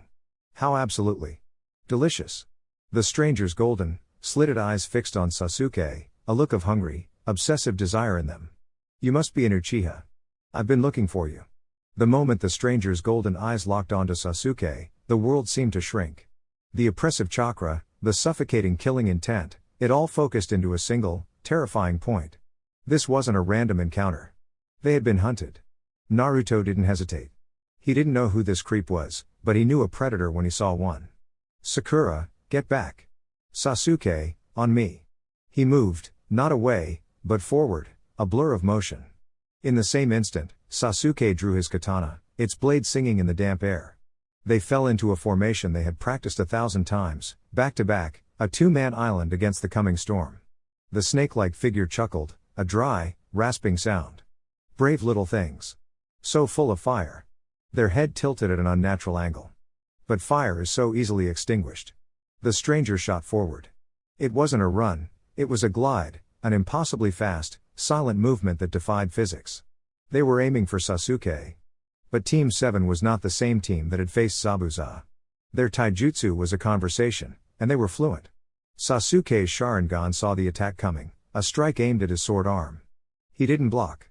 He swayed back, letting the blow pass, while his other hand flashed through a sign. Fire style, fireball jutsu.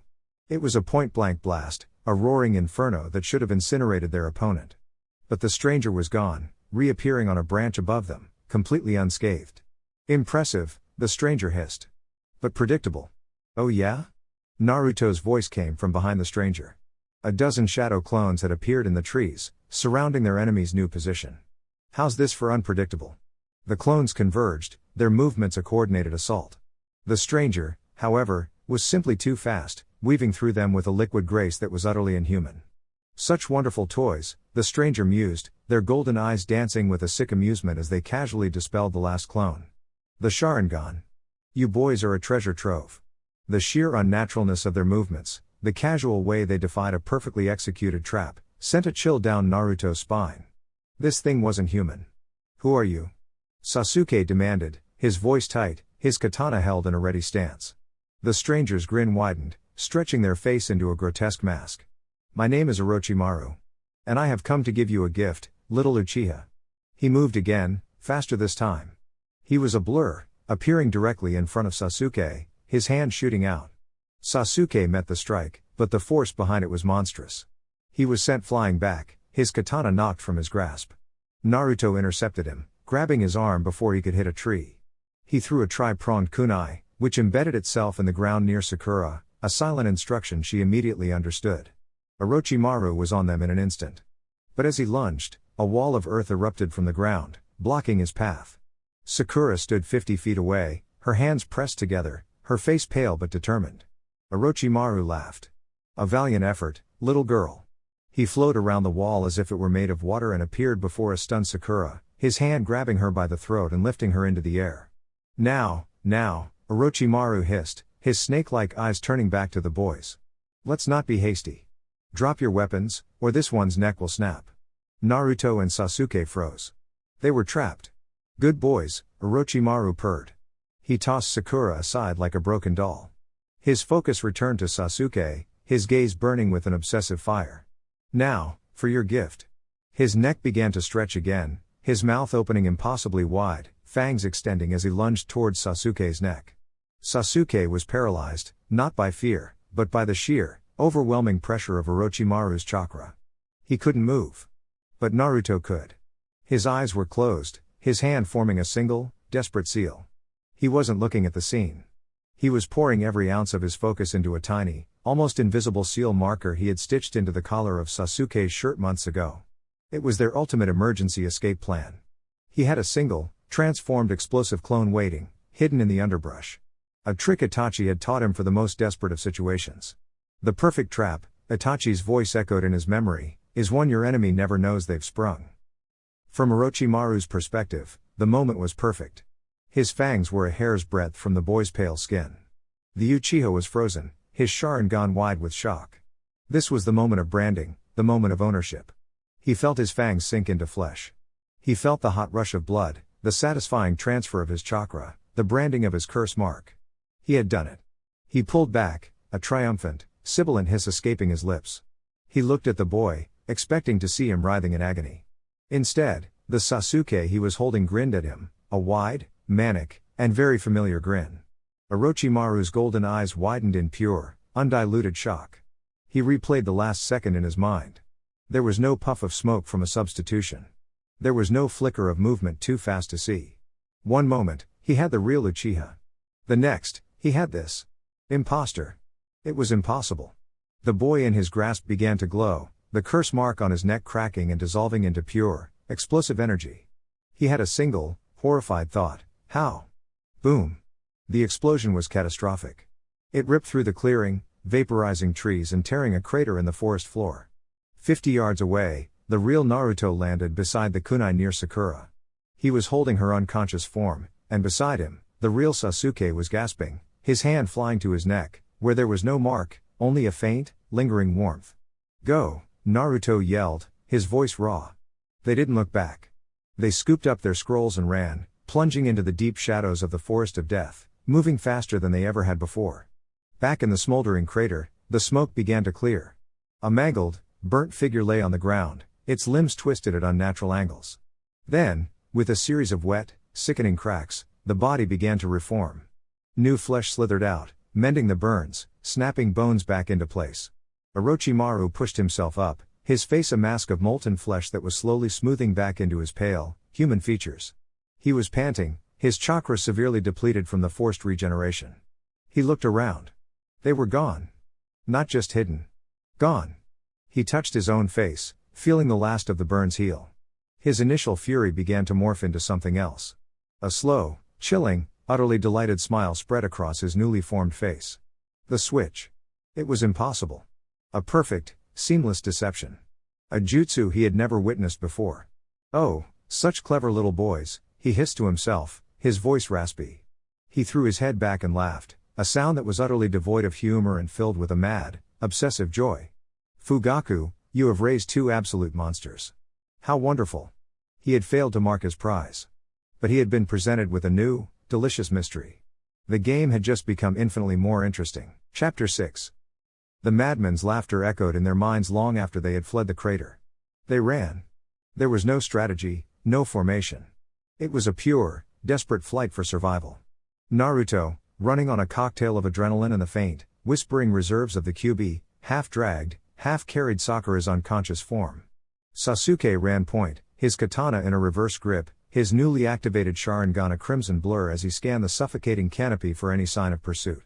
Every snapped twig, every rustle of leaves, sent a fresh jolt of paranoia through them. The forest of death had transformed from a testing ground into a hunting ground, and they were the prey. He's not following, Sasuke finally gasped, his voice raw. They had been running for what felt like an eternity. Doesn't matter, Naruto grunted, shifting Sakura's weight. We don't stop. Not until we're inside. The tower. It was their only goal, a single point of safety in a world that had suddenly become filled with monsters. They finally burst through the tree line, stumbling into the clearing that housed the central tower. The sight of the solid, imposing structure was the most beautiful thing they had ever seen. They stumbled through the entrance, past a pair of surprised-looking Chunin guards, and collapsed in a heap in the main hall. They were the first team to arrive. The vast, circular room was empty, the air still and silent. Naruto gently laid Sakura down, his arms screaming in protest. He leaned against the cool stone wall, sliding to the floor, his chest heaving. The adrenaline was gone, leaving behind an exhaustion so profound it was a physical pain. Sasuke stood over them, his body trembling with a mixture of fatigue and residual fury. He stared down at his own hands, then clenched them into tight fists. He had been useless. Paralyzed. A target. A victim. The words were a bitter poison in his mind. He had been saved.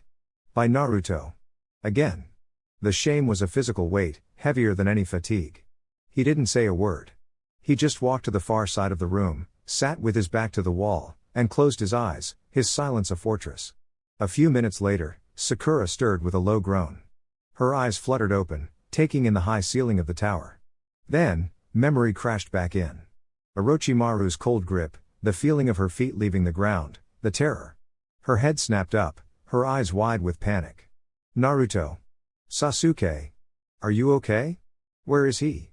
He's gone, Naruto said, his voice quiet. We're safe. We're in the tower. Sakura looked from Naruto's exhausted face to Sasuke's rigid, silent form across the room. She saw the scorch marks on their clothes, the haunted look in their eyes. And she remembered her own contribution. A single, pathetic wall of earth that had done nothing. I was useless, she whispered, the words choked with self-loathing. He took me out in a second. I just got in the way. Tears of frustration welled in her eyes. All that training. It was for nothing. I'm still just a liability. That's not true, Naruto's voice cut through her despair, sharp and firm. She looked up, surprised. He had pushed himself away from the wall and was now sitting opposite her, his blue eyes tired but clear. He was a monster, Sakura, Naruto said. Someone on a whole different level. The fact that you stood up to him at all. The fact that you threw up that wall. That was everything. He leaned forward, his voice intense. That wall didn't stop him. It wasn't supposed to. It distracted him. For a single second. And a single second was all I needed to make the switch. He looked her dead in the eye. You didn't get in the way. You saved Sasuke's life. Sakura stared at him, speechless. He wasn't trying to make her feel better. He was stating a tactical fact.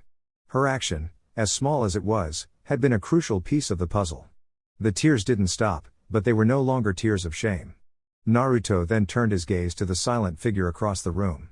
Are you just going to sit there all day, or are you going to say something? Sasuke didn't open his eyes. There's nothing to say.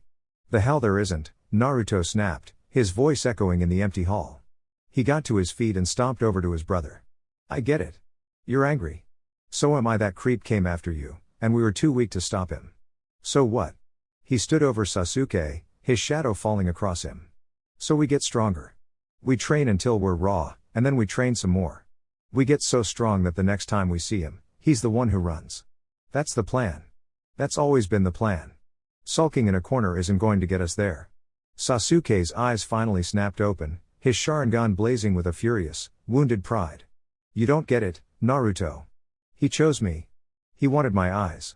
He saw me as a prize to be taken, and I couldn't do anything to stop him. You had a secret trick. What did I have? Nothing. You had me, Naruto roared back, his voice cracking with an emotion that was equal parts anger and desperation. You had Sakura. That's the whole point. When you can't move, I move. When I get taken out, Sakura steps in. We're a team. It's not about who's stronger or who has the cooler jutsu. It's about not having to face monsters like that alone. He knelt, bringing his face level with Sasuke's. I don't care if he wants your eyes. He's not getting them. I won't let him. Sakura won't let him. And you're not going to let him either. We're in this together. End of story. The fire in Sasuke's Sharingan wavered.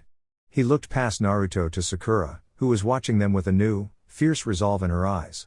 He looked at Naruto, his brother, who wasn't looking at him with pity, but with an unwavering, absolute belief.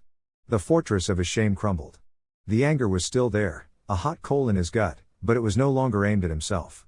It was aimed at a pale-skinned, snake-eyed monster. And it was an anger he was no longer carrying alone. A slow, dangerous smirk spread across his face. Fine, he said, the word a quiet vow. Next time, he won't get a scratch on us. The tension in the room finally broke.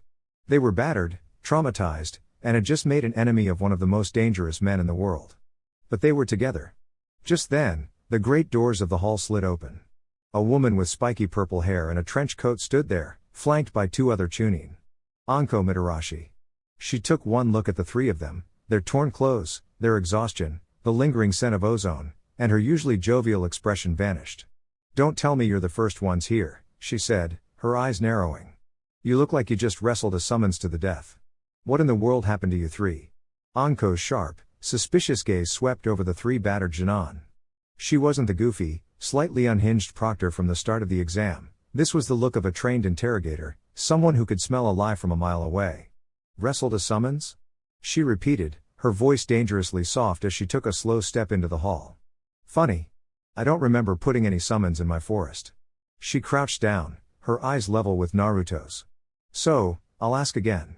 What happened to you brats? Naruto, Sasuke, and Sakura exchanged a look. A silent, split-second conversation passed between them. Tell her? Tell her everything? Naruto took the lead. He was the best liar. We were attacked, he said, his voice steady despite the exhaustion. Someone. Not from the exam. He was a monster. Anko's eyebrow rose. A monster? This forest is full of monsters. You're going to have to be more specific. He was pale, Sasuke cut in, his voice a low growl. Like a snake. And he moved like one, too. His neck. It could stretch. It wasn't human. Anko froze. Every trace of humor vanished from her face, replaced by a cold, familiar dread. She knew that description. She knew it in her bones. A faint, phantom ache throbbed on her own neck. He came for Sasuke, Naruto continued, editing the story as he went. Wanted his eyes. We fought him, but he was on a whole different level. He took Sakura hostage to make us stop. He conveniently left out the part about the explosive clone and the secret teleportation. We got lucky. Used a big jutsu as a distraction and ran for it. He didn't follow. It was a flimsy story, full of holes, but it was the best they could do without revealing their biggest secrets. Anko stared at them, her eyes boring into theirs, searching for the lie. She could tell they were holding something back, but the sheer, undiluted terror in their eyes was real. That, She knew, couldn't be faked. She had seen that look in the mirror before. I see, she said finally, her voice tight. She stood up, turning away from them as if to collect herself. The encounter had rattled her more than she was willing to admit. And the exam? Did you even bother to complete the objective? Naruto blinked, the adrenaline-soaked chaos of the last few hours momentarily making him forget. Oh. Right. He reached into his pouch and pulled out their 2 scrolls, the Heaven and Earth scrolls, now slightly singed around the edges. He tossed them onto the floor in front of her. Here. We got 'em both. Anko glanced down at the scrolls, then back at the 3 of them. First to finish the exam, and they had a run-in with him. These kids were something else entirely. All right, you pass, she said, her voice regaining a bit of its proctor-like authority. She gestured to a set of doors at the side of the hall. There are rooms through there. Get some rest. You've earned it. She watched them go, Sasuke supporting a still shaky Sakura, and Naruto walking with a weary but defiant swagger. The moment they were out of sight, Anko's professional mask crumbled. She turned to one of the Chunin guards. Seal the hall, she commanded, her voice a low, urgent hiss. Get me a direct line to the Hokage. Now. The next few days were a strange, suspended reality. The 3 of them were given a private room to rest and recover. Sakura, after sleeping for nearly a full day, spent her time poring over a medical scroll Kakashi had given her before the exams, her determination to be useful now a quiet, burning fire. Sasuke was a coiled spring. The moment he had enough chakra, he was in the room's small, attached training space, practicing the interceptor fist katas. He was silent, his movements filled with a cold, controlled fury. The humiliation of being paralyzed, of being a target, was a poison, and the only antidote was strength. Naruto found himself in the unfamiliar role of the anchor. He used his clones to read, to meditate, to try and regain some semblance of normalcy. But his real job was watching Sasuke. When his brother pushed himself too hard, practicing until his muscles trembled on the verge of tearing, Naruto would step in. That's enough, he'd say, tossing Sasuke a water bottle. I'm not finished, Sasuke would snarl back. Yeah, you are, Naruto would reply, his voice calm but unyielding. Being strong is no good if you're too broken to fight. Dad's orders, remember? He was lying, but it was enough to make Sasuke pause, to reluctantly admit the logic. The storm between them had passed, replaced by a shared, grim purpose. On the 5th day, the doors to the main hall opened again. Team 7 emerged, rested and restored, to find the room was no longer empty. The surviving teams were gathered, a motley collection of battered but proud Chunin. The air was thick with the scent of sweat and the low hum of nervous energy. The Hokage stood at the front of the room, flanked by Anko and a dozen Jonin, including Kakashi. Hiruzen's old, kind eyes swept over the assembled youth, but when his gaze fell on Team 7, it lingered for a moment, a flicker of deep concern in their depths. Congratulations to all of you who have passed the 2nd exam, he began, his voice echoing in the hall. However, due to the unexpectedly high number of successful teams, we must now hold a preliminary round to thin the herd for the final test. A large screen on the wall flickered to life, names beginning to scroll rapidly. The preliminary round will consist of one-on-one matches, the Hokage explained. The matches will begin immediately. The screen stopped.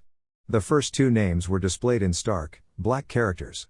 Sasuke Uchiha vs Jiraiya Kato. A hush fell over the Chunin as Sasuke's name lit up the board. Naruto gave his brother a solid pat on the back. Go show him what a real Uchiha can do. Sasuke just grunted, a flicker of cold fire in his eyes. This wasn't a test. It was an execution. He vaulted over the railing, landing silently on the arena floor. His opponent, a Konoha shinobi with spiky black hair and strange markings over his eyes, dropped down opposite him. Up in the stands, Kakashi watched with a lazy, one-eyed focus. Jiraiya Kato, he murmured to himself. There's something unsettling about his chakra. This should be interesting.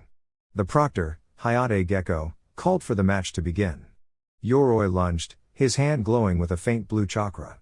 I'll take that power for myself, Uchiha, he yelled, his hand shooting out to grab Sasuke's shoulder. Sasuke didn't even flinch. His Sharingan spun to life, and the world slowed to a crawl. He saw the chakra gathering in Yoroi's palm, understood its purpose.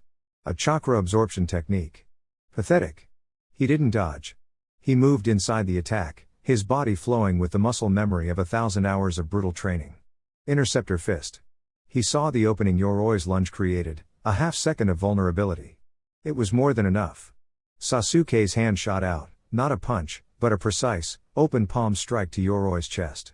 His other hand chopped down on the man's outstretched wrist, a sharp crack echoing in the silent arena. A final, fluid kick swept Yoroi's legs out from under him. The entire exchange took less than 3 seconds. Yoroi crashed to the floor, unconscious before he even landed, his chakra-absorbing hand never having touched its target. Silence. Then, a wave of stunned murmurs from the crowd. Hayate blinked, then coughed. Winner, Sasuke Uchiha. Sasuke didn't even look at his defeated opponent. He just turned and walked back toward the stairs, the cold fury in his gut only slightly appeased. The matches continued, a blur of minor victories and defeats. Then, the screen stopped again. Sakura Haruno vs Ino Yamanaka. Sakura took a deep breath. She looked over at Naruto and Sasuke, who both gave her a confident nod. She vaulted the railing. The fight was personal. Ino, driven by their old rivalry, came at her with everything she had. But this wasn't the same Sakura from the academy. She met Ino's taijutsu with solid, practiced blocks, her movements economical and sure. Seeing she couldn't win head-on, Ino created an opening and trapped Sakura with her clan's mind transfer jutsu. For a moment, Sakura's body went limp as Ino's consciousness took over. But Ino found herself in a place she didn't expect. Sakura's mind wasn't the flighty, boy-crazy space she remembered. It was a fortress, hardened by weeks of hellish training and a near-death experience. With a roar of pure, focused chakra, Sakura shattered the mental link from the inside, forcibly ejecting Ino from her mind. The feedback sent Ino stumbling back, dazed. That was all the opening Sakura needed. She blurred forward, using the substitution jutsu to appear behind her rival and ending the match with a single, precise chop to the back of the neck. It was a quiet, efficient, and utterly decisive victory.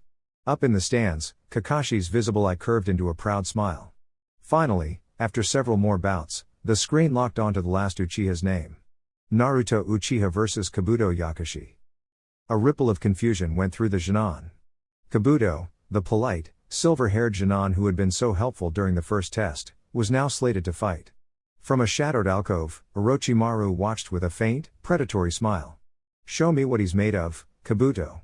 Kabuto pushed his glasses up his nose, offering an apologetic smile as he walked to the arena floor.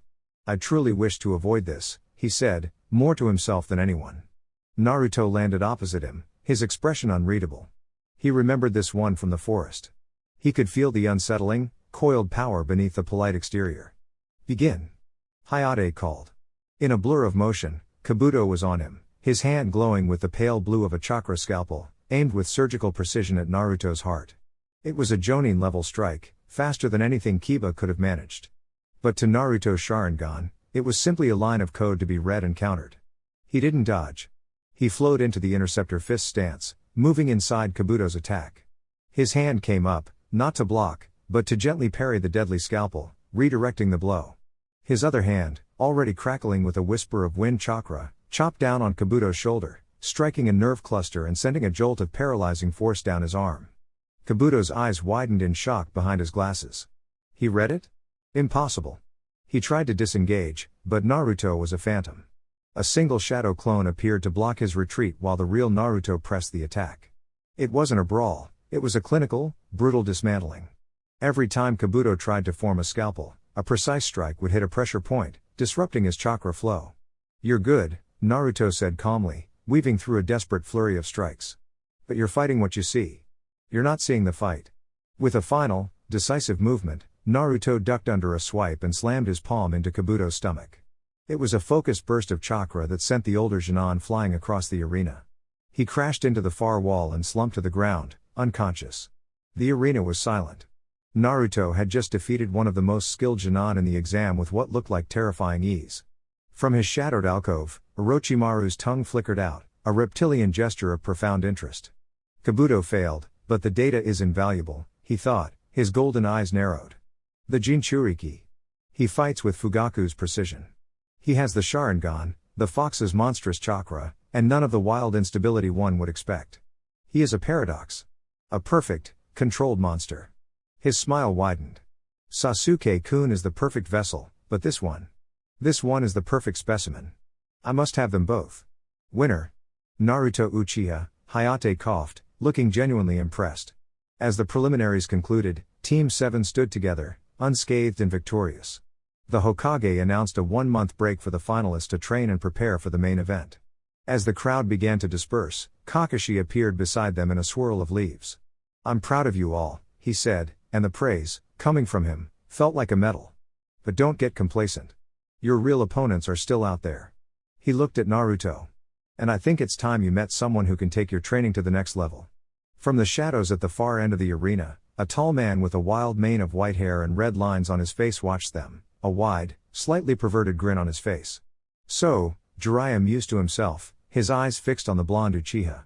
"That's Minato's kid. He's got some fire in him. This is going to be fun." The crowd in the arena thinned out, the buzz of the preliminary matches fading into the quiet of the late afternoon. Team 7 stood alone with their sensei, the weight of their victory settling around them.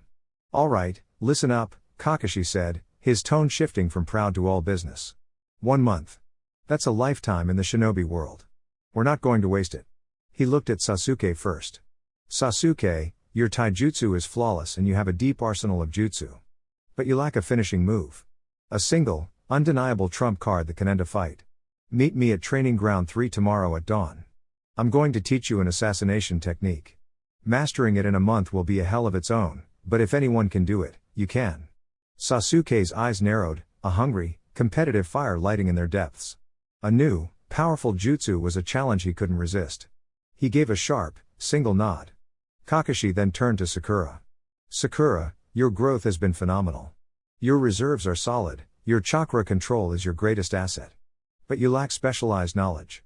He handed her a sealed scroll with the Hokage's insignia on it. "This is a pass to the Jonin archives in the library, medical section. I want you to spend this month in there. Read everything. I want you to learn the theory behind every medical jutsu, from basic wound healing to poison extraction. A medic on the field who can identify a problem is just as valuable as one who can fix it. Your mind is your weapon. Sharpen it." Sakura took the scroll, her expression one of fierce determination. She wasn't just the support anymore. She was the team specialist. Finally, Kakashi's visible eye landed on Naruto. "Naruto. Your problem isn't about learning new jutsu. You have enough raw power to level this entire arena. Your problem is learning to control the ocean of chakra you're sitting on." He jerked his head toward the exit. "Come with me. Your new teacher is waiting." Naruto glanced at his brother, who gave him a subtle nod of encouragement. With a mix of curiosity and apprehension, he followed Kakashi out of the arena. Kakashi led him not to a training ground, but to the outskirts of the village, toward the public hot springs. As they got closer, Naruto could hear giggling and the frantic, angry shouts of the bathhouse matron. Peeking over a fence, perched precariously on a wooden post, was a giant of a man with a wild mane of white hair. He had a notebook in one hand and was cackling to himself as he scribbled furiously. "Research," the man declared loudly to no one in particular. "A writer must be diligent in his research." Naruto just stared, his expression utterly flat. "This is my new teacher?" he asked Kakashi, his voice dripping with disbelief. "A pervert?" "He's a pervert, yes," Kakashi said with an eye smile. "But he's also one of the legendary Sannin. Lord Jiraiya." At the mention of his name, the man seemed to lose his balance, tumbling from his perch with a comical yell and landing in a heap on the other side of the fence. A moment later, he emerged, dusting himself off as if nothing had happened. "Kakashi. Long time no see," Jiraiya boomed, his wide grin doing nothing to hide the assessing, intelligent glint in his eyes as he looked Naruto up and down. "So this is him. Minato's boy. Got his mother's face, but his father's eyes. And the Uchiha crest? Now that's a story I want to hear." "We have a month, Jiraiya-sama," Kakashi said. "The Hokage has requested you oversee his training personally." Jiraiya's grin faded, replaced by a more serious expression. "Forget the fundamentals," he said, waving a dismissive hand. "Kakashi's taught you the basics, and with those eyes, you don't need my help with genjutsu. We have a much bigger problem." He looked Naruto dead in the eye, his expression sobering. "I was in the stands. I saw that fight between the kid in the green jumpsuit and Gaara of the Sand. Then I saw you dismantle that Kabuto kid right after. You're good, brat. Damn good. But are you good enough to handle what's inside that gourd?" Naruto's own face grew serious. He nodded. "Lee is. He's a monster. I've never seen taijutsu like that, so fast. And that Sand kid. He didn't even flinch. He just crushed him. It was terrifying." "That's Gaara," the Jinchuriki of the One Tail, Jiraiya said, his voice grim. His defense is absolute. Your brother's new assassination jutsu will likely never reach him. Your wind fists are strong, but his sand will just reform. To fight a monster like that, you need a monster of your own. Jiraiya unsealed a massive scroll, its casing worn with age. This is the summoning contract for the toads of Mount Myaboku. Your father was its last master. It's your birthright. He unrolled it, revealing a long list of names written in blood. He pointed to an empty space. Sign this, and you'll have a whole army of allies at your back. Naruto's eyes lit up. An army of giant toads. It was the perfect solution. He bit his thumb, ready to sign his name to the legendary contract.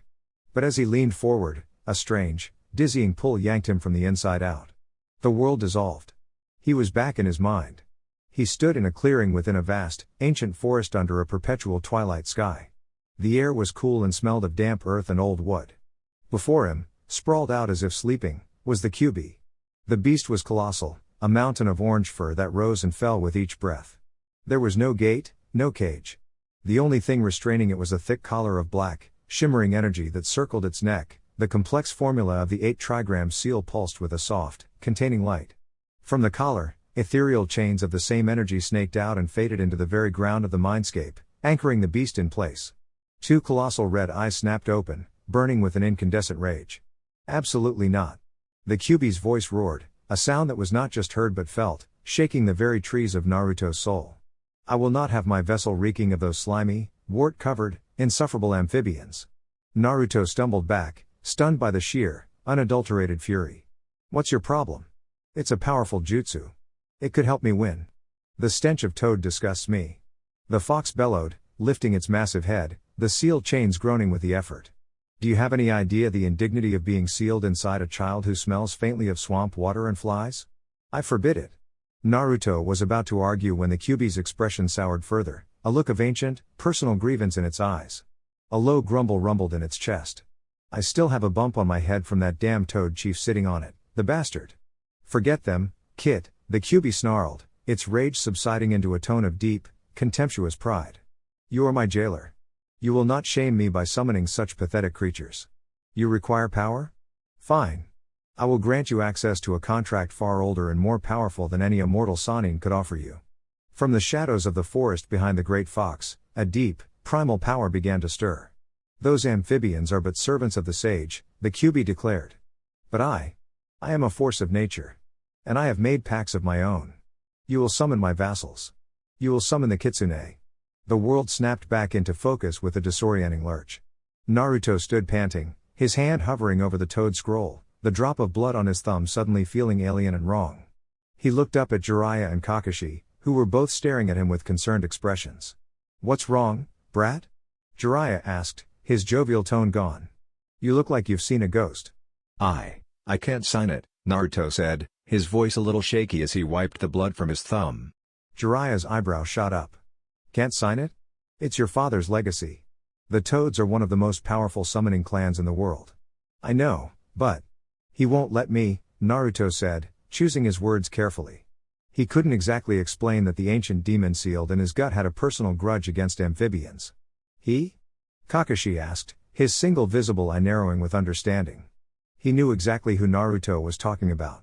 My partner, Naruto finished lamely. He says. The Toads are out. But he's offering me something else. Something better. Jiraiya's expression shifted from confusion to sheer, unadulterated fascination. He had spent his life studying Jinchuriki, but he'd never heard of one having this kind of collaborative relationship with their Baijuu. Better than the Toads? Jiraiya scoffed, though his interest was clearly piqued. All right, I'll bite. Show me. Naruto closed his eyes, turning his focus inward. Okay, you said you had a contract. So, where is it?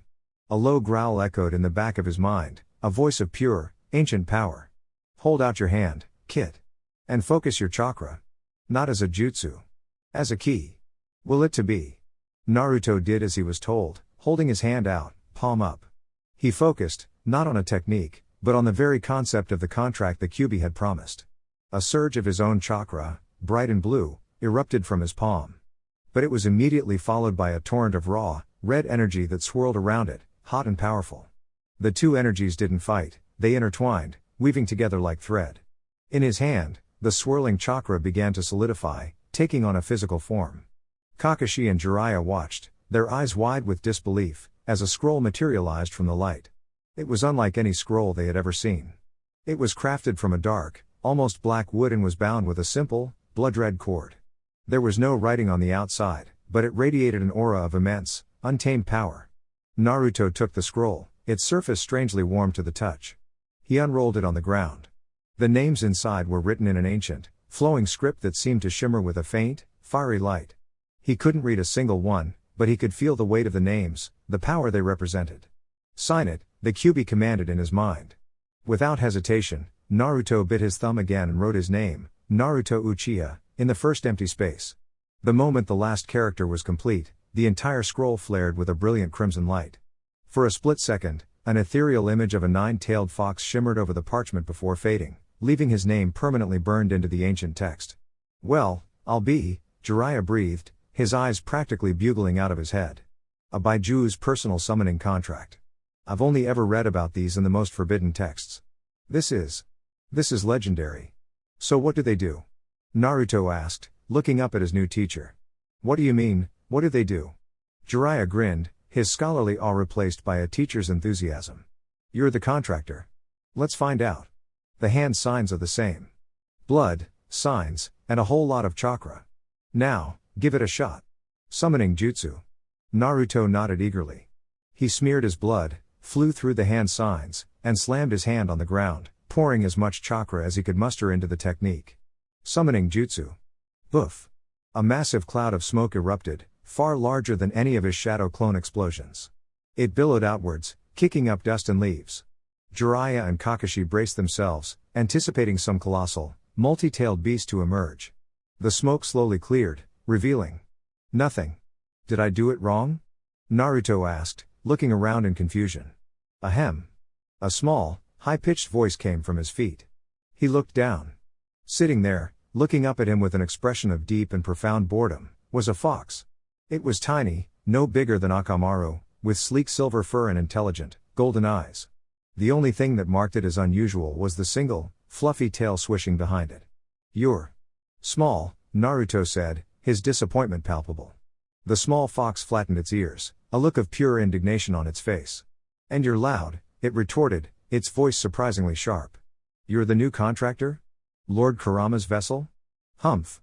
I was expecting someone taller." "Kurama?" Naruto asked. "The Nine Tails, you ignorant child," the fox sniffed dismissively. "That is his name. And I am Reiko. Now, if you're quite done wasting my time, I have a nap I was in the middle of. Your chakra signature is barely strong enough to pull me from it." With another disdainful flick of its tail, Reiko vanished in a puff of smoke. Naruto just stared at the empty space, his jaw hanging open. Jiraiya burst out laughing, a loud, booming sound that echoed through the trees. "Bwahahaha. A sassy fox kit. Oh, this is even better than the toads. You've got your work cut out for you, brat. That was a weak summon because your output was weak. You've got an ocean of chakra, but you tried to summon with a teacup. We've got a month to turn that teacup into a tidal wave. Now, again." And so, Naruto's real training began. As Sasuke pushed his body to the brink to master the Chidori, and Sakura sharpened her mind into a scalpel in the library, Naruto entered his own personal hell. It was a cycle of endless, draining repetition. He would summon, pouring every ounce of chakra he could, only to produce a slightly larger, equally unimpressed fox who would offer a scathing critique of his technique before vanishing. Then, he would collapse, wait for his monstrous reserves to refill, and do it all over again, his new teacher's laughter the constant soundtrack to his struggle. 2 weeks passed in a blur of sweat, exhaustion, and the constant, booming laughter of a Sanin. Naruto's life became a simple, brutal rhythm. Wake up, eat a mountain of food, train with Jiraiya until he physically collapsed, let his chakra reserves refill, and then do it all over again. The training ground they used was a permanent disaster area, pockmarked with craters from failed summoning attempts and smelling faintly of burnt ozone and fox. But it was working. His chakra control, once like trying to steer a battleship with a canoe paddle, was becoming refined. He learned to feel the flow, to gather a massive amount of energy and expel it in a single, controlled burst. The summon started to change. The tiny, unimpressed silver fox, Reiko, was replaced by larger, more formidable kitsune. He summoned a pair of twin two-tailed foxes who specialized in genjutsu, and a hulking, four-tailed brute of a fox made of what looked like living shadow who just snarled at him before vanishing. Each one was a step up, a new level unlocked. He still hadn't managed to summon anything truly massive, but the teacup was definitely becoming a tidal wave. One evening, Jiraiya clapped him on the back, nearly sending him face first into the dirt. "All right, brat, that's enough for today. Go home. See your family." A shinobi who forgets where he comes from is a shinobi who's already lost. The thought of a home-cooked meal was all the convincing Naruto needed. He said his goodbyes and made his way back to the quiet, empty streets of the Uchiha compound. The lights of the main house were a warm, welcoming beacon. He slid the door open, the familiar scent of his mother's cooking washing over him. Mikoto was in the kitchen, and the look of relief and love on her face when she saw him was a balm to his soul. "Naruto. You're home," she said, wiping her hands on her apron and pulling him into a hug that was just a little too tight. "You look exhausted. And thin. Are you eating properly?" "Jiraiya-sensei makes sure I do," Naruto mumbled into her shoulder, a genuine smile on his face. He found his father in the study, poring over a map of the Land of Wind. Fugaku looked up as he entered, his expression as stern as ever, but Naruto could see the flicker of pride in his eyes. "I received a report from Jiraiya," Fugaku said, his voice a low rumble. "He says your progress is explosive. As usual." He gestured to the cushion opposite him. "Sit. Eat with your family." Dinner was a quiet, comfortable affair.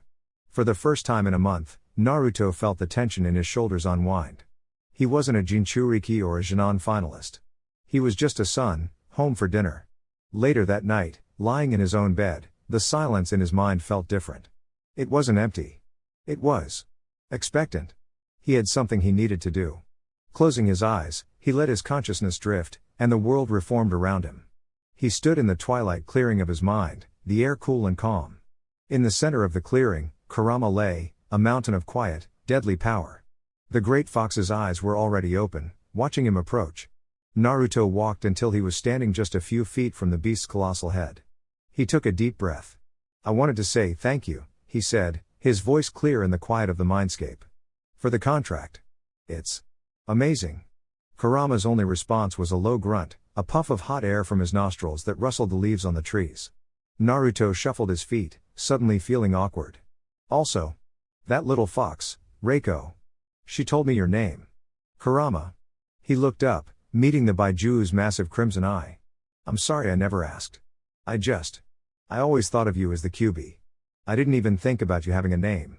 That was rude of me." The great fox was silent for a long moment. It slowly lifted its head, the seal chains groaning, until its eye was level with Naruto. The rage that was usually simmering just beneath the surface was gone, replaced by something ancient and unreadable. "Humph. Names are for mortals and pets," Kurama rumbled, though the usual venom was absent from his tone. "It is of no consequence to me what an insect calls a mountain." He turned his head, looking away as if bored by the conversation. But Naruto could sense it wasn't boredom. It was a gruff, proud dismissal, the closest the ancient being could get to acknowledging the apology. Still, Naruto pressed on, "Thanks, Kurama." Another grunt. Then, the great fox's gaze sharpened, a dangerous, competitive glint appearing in its eye. "I did not give you that contract for you to fail, kid," he snarled. "That sand brat. His vessel is the Ichibi. A stupid, insane tanuki. I have spent decades listening to his idiotic screeching at the Baiju gatherings. He is a disgrace." Kurama leaned in closer, his voice dropping to a low, menacing growl that vibrated in Naruto's very bones. "I refuse to have my vessel lose to that pampered, sand-slinging weakling. You will master that summoning. You will show him what the power of the nine tails truly looks like. Do you understand me?" Naruto looked into the burning red eye of the most powerful being he had ever known and saw not just a monster, but a partner. A very angry, incredibly proud, and terrifyingly invested partner. A wide, confident grin spread across Naruto's face. Loud and clear. The final weeks before the Chunin exam finals were a relentless grind. Naruto's days were a cycle of summoning, collapsing, and getting back up to do it all over again under Jiraiya's watchful, and often amused, eye. He was getting stronger, that much was certain. He could now consistently summon a five-tailed kitsune named Kenjiro, a stoic warrior fox who was as large as a full-grown bear and could manipulate blue phantom fire. But it wasn't enough. "You've hit a wall, brat," Jiraiya said, 2 days before the finals. They were sitting in a field of craters, the aftermath of another day's training. You can call on the captains, but you can't summon the general. That sand kid's defense is absolute. A bear-sized fox isn't going to cut it. Naruto gritted his teeth in frustration. He knew Jiraiya was right. He had the chakra, but there was a barrier he couldn't push past, an invisible wall that kept him from accessing the true power of the contract. That night, sleep offered no respite. The moment his head hit the pillow, he was pulled from the waking world.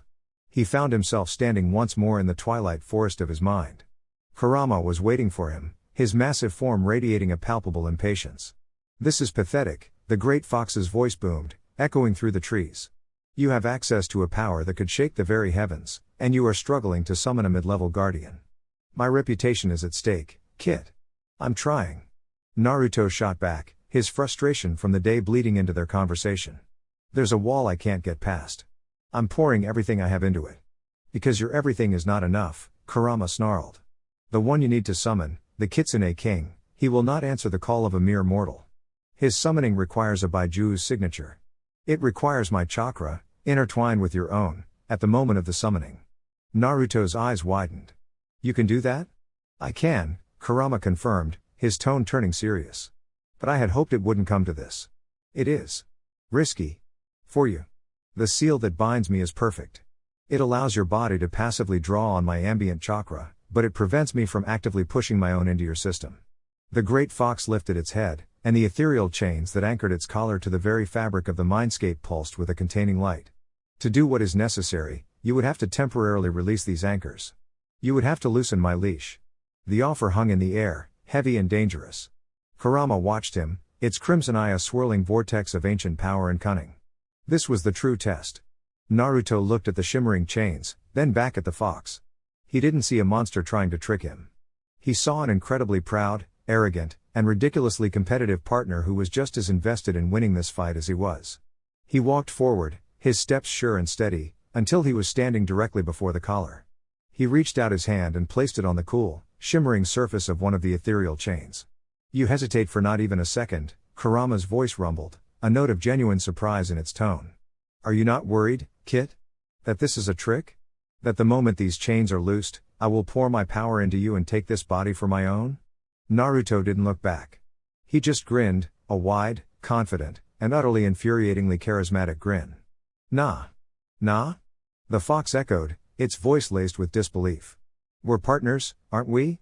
Naruto said, his hand closing around the chain. "Maybe you don't think so, but I do. You wouldn't have given me the contract if you weren't at least a little curious about me. You wouldn't have told me your name. You pretend to be a big, angry monster, but you're just as bored as I am."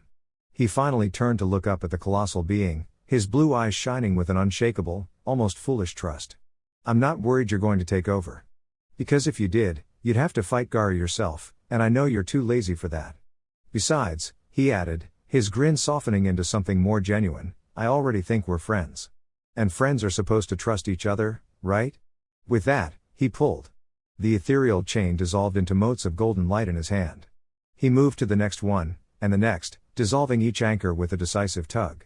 Kurama was utterly silent.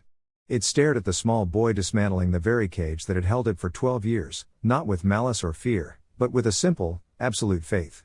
It was the most idiotic, reckless, and profoundly baffling thing any human had ever done. When the last chain vanished, the oppressive weight of the seal in the mindscape lifted. The collar remained, a symbol of their bond, but Kurama was no longer anchored. A wave of raw, untamed, and unbelievably powerful chakra washed over Naruto, not as an attack, but as an offering. The fox let out a low, rumbling sound. It wasn't a growl, or a snarl. It was something that sounded suspiciously like a chuckle.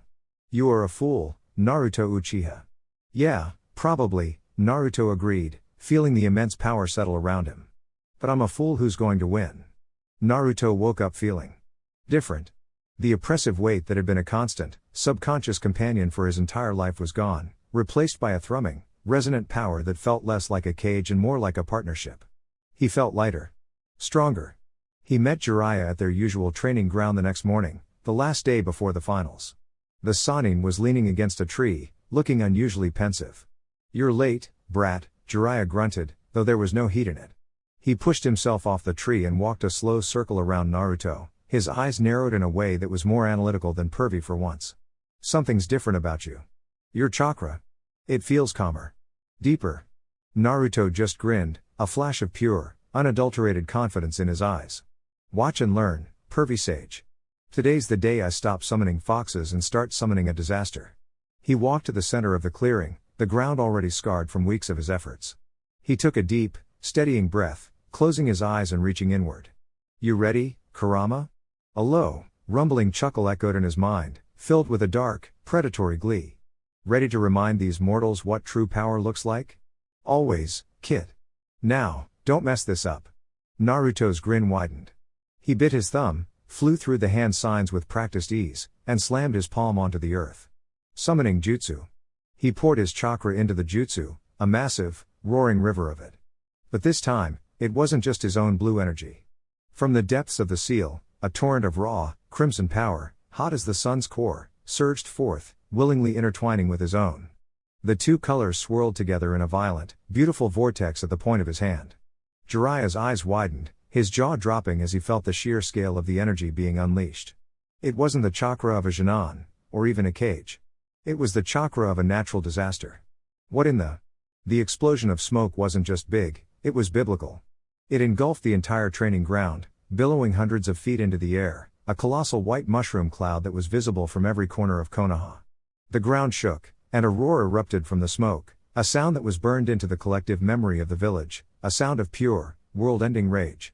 Jiraiya was thrown back, his mind screaming a single, panicked thought: the seal broke. But when the smoke began to clear, he saw something that made even less sense. Standing in the center of a newly formed crater, so large its paws crushed the surrounding trees, was the nine-tailed fox. It wasn't a spectral image or a chakra avatar. It was a creature of flesh and blood, its 9 tails lashing the air with enough force to create gusts of wind. And standing calmly on the center of its massive, snarling head, arms crossed and a triumphant grin on his face, was Naruto Uchiha. Panic erupted across Konoha. The sight of the Kyūbi, free and whole within sight of the village walls, was a waking nightmare. Sirens began to blare. Shinobi appeared on rooftops, their faces pale with terror. Civilians screamed and ran for shelter, the trauma of 12 years ago roaring back to life. In the training ground, Jiraiya was a statue of pure, unadulterated shock and horror. Naruto. What did you do? Naruto just looked down at him, completely unconcerned. Relax, pervy sage. I told you I'd summon the big one. The Kyūbi let out a deep, rumbling laugh, its voice shaking the very air. I told you, kid. This contract summons the king of the foxes. Its massive, crimson eyes swiveled to look down at the petrified Sannin. And there is no king more powerful than I. With another booming belly laugh that sent birds scattering for miles, Kurama erupted in another, even larger, puff of smoke and vanished, the colossal chakra signature disappearing as if it had never been there. Naruto landed softly on the ground as the training field returned to an eerie silence, broken only by the distant sounds of the village-wide panic he had just caused. Jiraiya just stared at him, his mouth opening and closing like a fish. Meanwhile, in the Hokage tower, the mood was anything but calm. Anbu were reporting in, shinobi were being mobilized, and the members of the civilian council were already storming towards the Hokage's office, their faces a mixture of fury and terror. The Kyūbi had just appeared in Konoha. And then, just as suddenly, it was gone. And someone was going to have to answer for it. The Hokage's office was a pressure cooker. Hiruzen Sarutobi sat behind his desk, a grim, tired look on his face, the smoke from his pipe doing little to calm the turbulent atmosphere. The room was packed with the village's most powerful figures, and they were all shouting. This is an outrage, Hiruzen. A portly man from the civilian council bellowed, his face beat red. The demon fox, inside the village. Children were terrified. My own wife fainted. How could the seal have failed? Another elder demanded. We were assured it was absolute. Fugaku Uchiha stood to the side, his arms crossed, his face a mask of stone. He hadn't said a word, but his very presence was a silent, intimidating challenge to the room. Standing beside him was Kakashi, who had been summoned as soon as the alarm was raised. Danzo Shimura watched from the shadows, his one visible eye narrowed, soaking in the chaos with a predatory stillness. This was an opportunity. Before Hiruzen could even begin to calm the storm, the doors to his office burst open. A flustered-looking Jiraiya strode in, practically dragging Naruto by the back of his collar. The Sannin looked like he had aged 10 years in the last 5 minutes. Jiraiya. What is the meaning of this? Hiruzen demanded, his voice finally cutting through the noise. Jiraiya winced, shoving Naruto forward. It wasn't the seal, sensei. The seal is fine. It was a summoning. A wave of incredulous silence washed over the room. The portly councilman was the first to find his voice. A summoning? You expect us to believe that the boy summoned the nine-tailed fox? That's absurd. It's the truth, Jiraiya insisted, running a hand through his wild white hair. I was training him in the summoning arts. He has a contract with the Kitsune clan. Apparently. The Kyūbi is their king. He let out a dry, shaky laugh. Who knew? This is unacceptable. Danzo's voice, cold and sharp, sliced through the room. You have allowed the Jinchuriki to form a pact with the very beast that destroyed our village. He is no longer just a container, he is a collaborator. His control is a liability. He is too dangerous to be allowed to roam free. He must be handed over to Root for re-education and containment. Fugaku's head snapped towards Danzo, his Sharingan blazing to life in the dim light of the office, a silent, deadly promise. You will not lay a hand on my son, Danzo, he said, his voice a low, dangerous rumble that made the air in the room feel 10 degrees colder. Your son just unleashed the nine tails on a training field a mile from the academy. A councilwoman shrieked. He has proven he cannot be trusted. Enough. Hiruzen's voice boomed with the authority of the Hokage, and the room finally fell into a tense, simmering silence. He looked down at Naruto, who had been quiet the entire time, his gaze fixed on the floor. Naruto, the old man said, his voice firm but not unkind. Explain yourself. Naruto looked up, his blue eyes meeting the Hokage's. He didn't look scared or sorry. He looked determined. I did what I had to do to get strong enough for the finals tomorrow. I needed to summon the most powerful fox. That's Kurama. The seal didn't break. He came because I called him. And then he left when I was done. I was in control the whole time. His simple, honest explanation did more to terrify the council than any lie could have. The idea that this 12-year-old boy could casually call upon and dismiss the Kyūbi was a concept their minds refused to accept. Hiruzen sighed, rubbing his temples. He looked from Fugaku's unyielding stance to Danzo's opportunistic glare. He was standing on a political knife's edge. The Chunin exams will proceed tomorrow as planned, Hiruzen announced, his voice leaving no room for argument. Naruto Uchiha is a finalist, and he will compete. However, he added, his gaze hardening as he looked at Naruto, this incident has shown a severe lack of judgment. Anbu will be assigned to watch you. At all times. One wrong move, one flicker of red chakra that you do not immediately suppress, and you will be removed from the arena. Am I understood? Yes, Lord Hokage, Naruto said, bowing his head. This is a mistake, Hiruzen, Danzo hissed. My decision is final, Hiruzen said, his tone dismissing the council. Now, all of you, get out. I need to speak with Jiraiya and Fugaku alone. The council members filed out, grumbling, leaving a heavy silence in their wake. When the door was closed, Hiruzen's stern facade crumbled, and he slumped in his chair, looking every bit his age.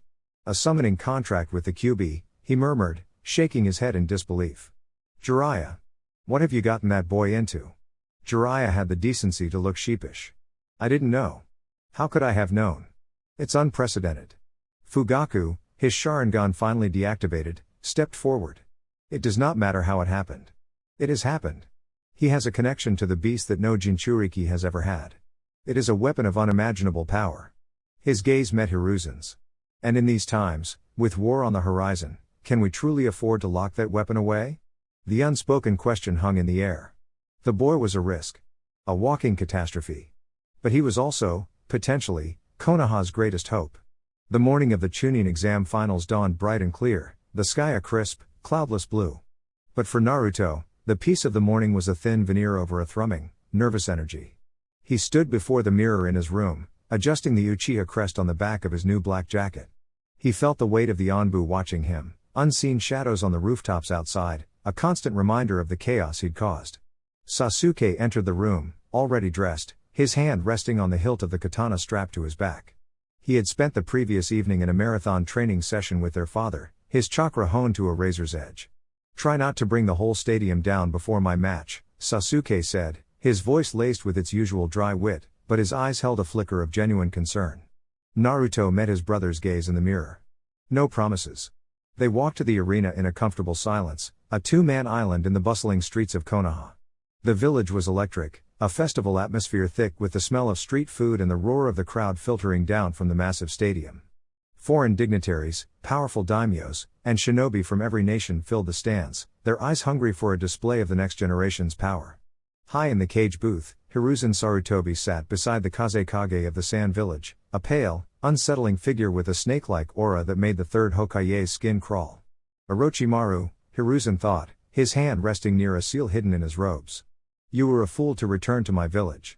Team 7 stood with the other finalists on the arena floor, the roar of the crowd a physical force. Naruto glanced at his opponent, Neji Hyuga, who stood with his arms crossed, his pale eyes filled with an arrogant, unshakable confidence in his own superiority. All right, listen up. The proctor, a jonin named Genma, announced, a senbon held casually in his mouth. The first match of the Chunin exam finals. Naruto Uchiha vs Neji Hyuga.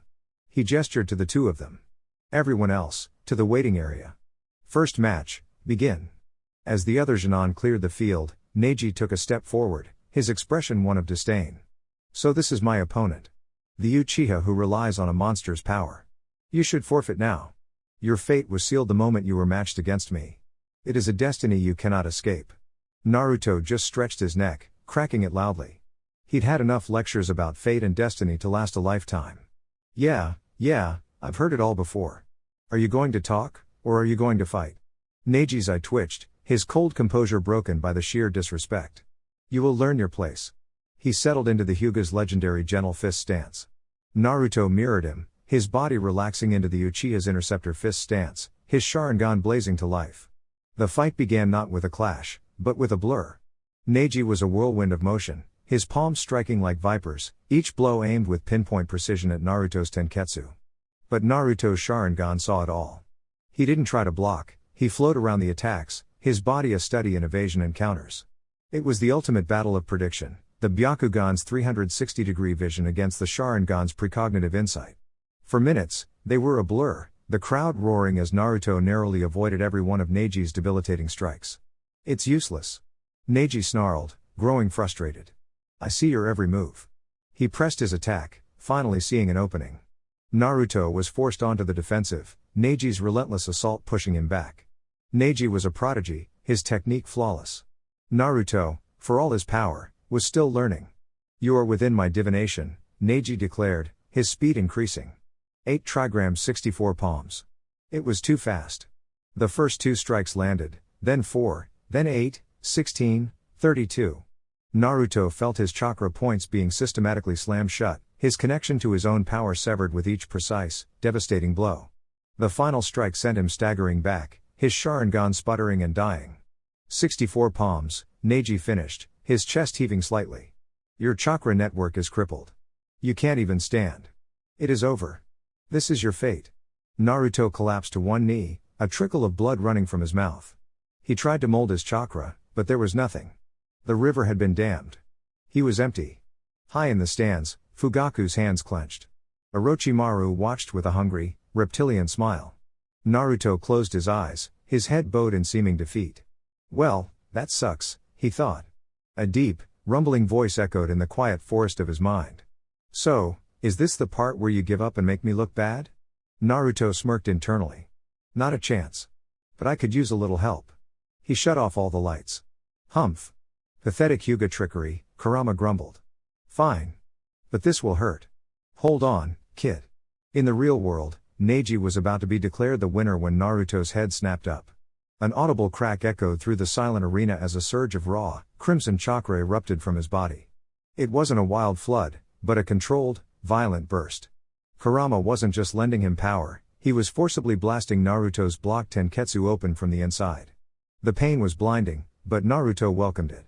He pushed himself to his feet, a low growl escaping his lips as his Sharingan flared back to life, wilder and more powerful than before. Neji's eyes widened in pure disbelief. Impossible. No one can recover from that.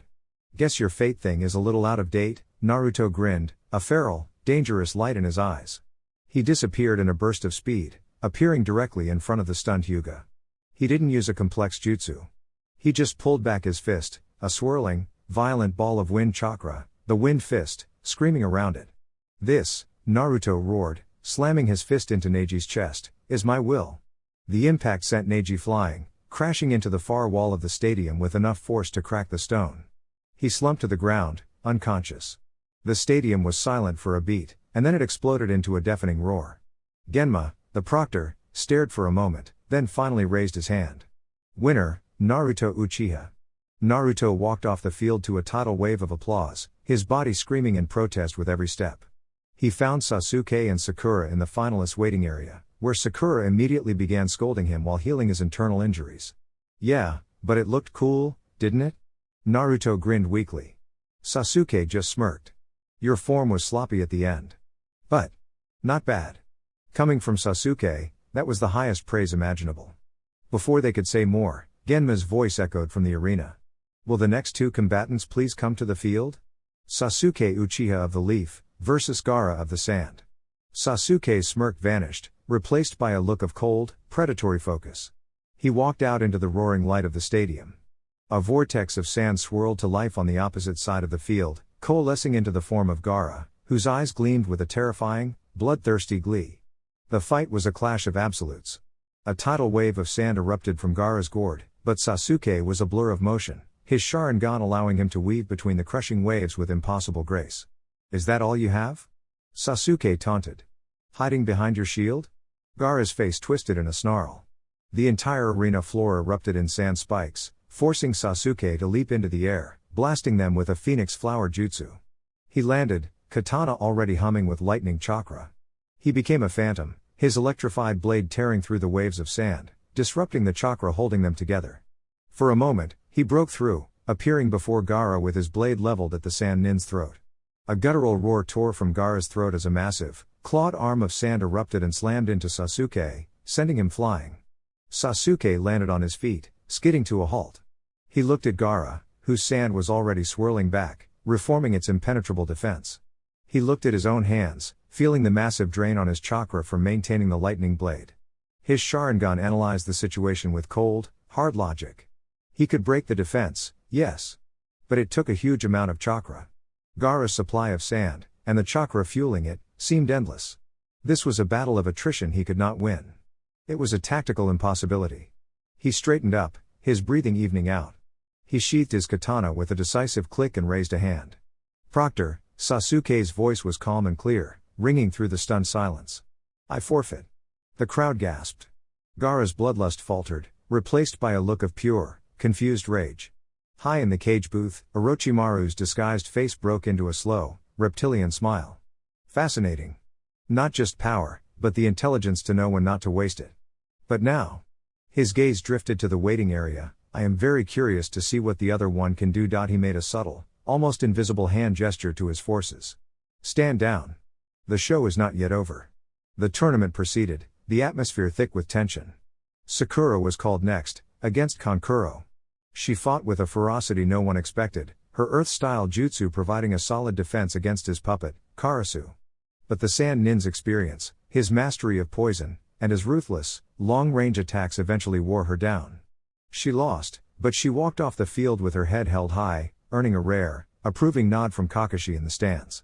Shikamaru's match against Temari was a brilliant display of strategy that ended with his signature, lazy forfeit. When Kankuro was then pitted against his own terrifying brother in the next round, he forfeited instantly, his face pale with fear. This left the final match of the semi-finals. Naruto Uchiha versus Temari of the Sand. Naruto sauntered onto the field, a completely different energy from Sasuke's cold focus. He gave Temari a wide, easy grin, stretching his arms over his head. Temari scoffed, snapping open her massive iron fan. You're the one who summoned that monster? You don't look like much. Let's get this over with. Whoa, hold on, Naruto said, holding up his hands in a placating gesture. Why the rush? A pretty girl like you, we should take our time, get to know each other. Temari's pale face flushed a brilliant shade of pink. What did you just say? Begin. Genma called out, looking vaguely amused. Temari didn't hesitate, unleashing a massive gust of wind that tore across the arena. Naruto met it with a wall of a dozen shadow clones, which were promptly blown away. Is that all? I was hoping for more of a challenge, Naruto said, leaning against the arena wall as if he hadn't a care in the world. He gave her a wink. Though I guess it's hard to focus when you're that cute. Shut up.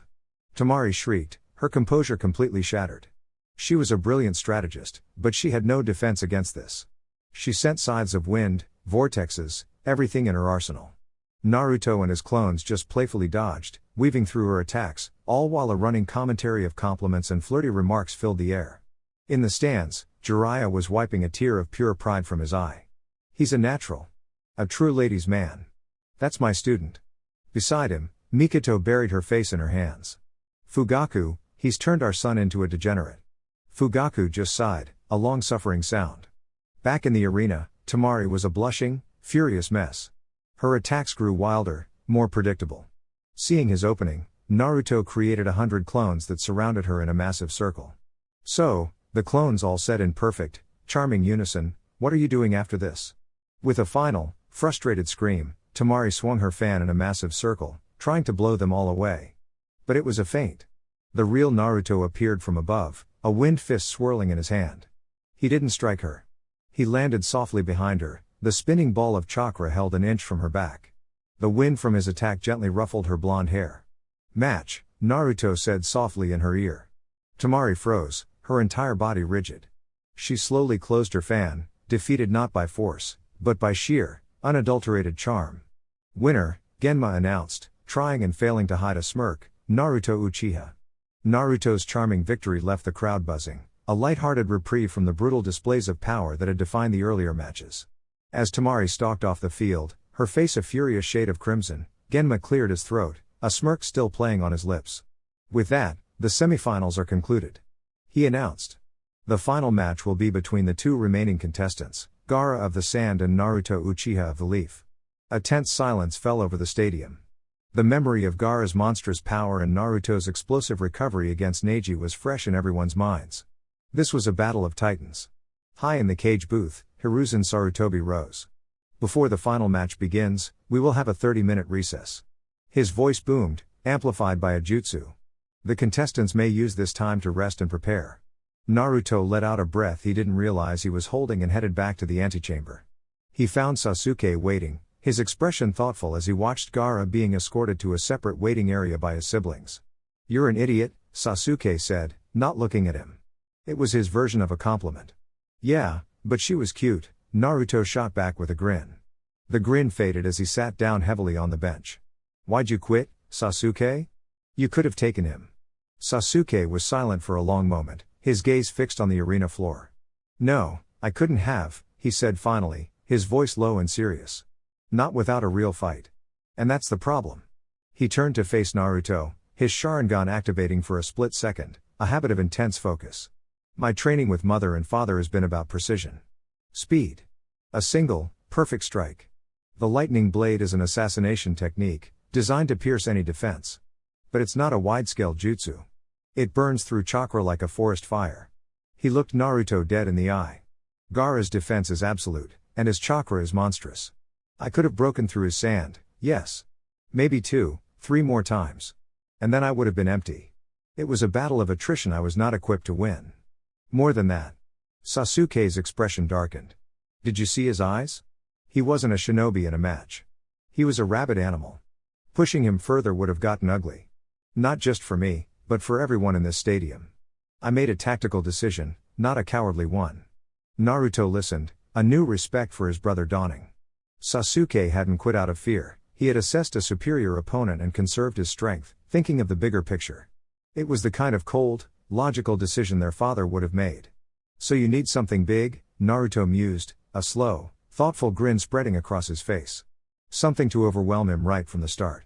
Sasuke raised an eyebrow. "What are you planning?" "Just watch," Naruto said, his grin turning mischievous. "It's time I showed everyone the other thing I've been working on this past month." The 30 minutes passed in a flash. Genma's voice echoed through the stadium once more, calling the final 2 combatants to the field. A vortex of sand swirled to life, depositing a seething Gaara onto the arena floor. His eyes, wider and more unhinged than before, scanned the field, searching for his opponent. Naruto, however, was nowhere to be seen. The crowd began to murmur. Had he forfeited? Was he too scared to face the monster from the sand? In the stands, Fugaku's brow furrowed. "What is that boy doing?" Then, a glint of metal caught the sun.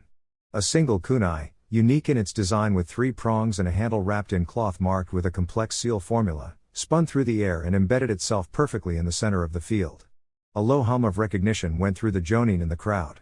The older shinobi, the ones who had fought in the Third Great War, leaned forward, their eyes wide with disbelief. No way. Kurenai breathed. Is that? Asuma started, his cigarette nearly falling from his lips. Jiraiya's eyes widened, a look of pure, unadulterated shock on his face. Fugaku. You absolute madman. You actually gave him Minato's legacy. In the cage booth, Orochimaru's disguise faltered, his jaw going slack. It can't be. Before another word could be spoken, a brilliant, blinding light erupted from the center of the arena. FSHHH. In a perfect, silent explosion of gold, Naruto Uchiha appeared, crouched on the ground, his hand resting on the hilt of the embedded kunai. He looked up, his calm blue eyes meeting Gaara's furious ones. The yellow flash of Konoha had returned. Alright guys, that's it for the video. If you enjoyed it, please feel free to leave a like and subscribe. As always, the rest of the story is already out over on Patreon, link to that will be in the description. Anyways, until next time, peace.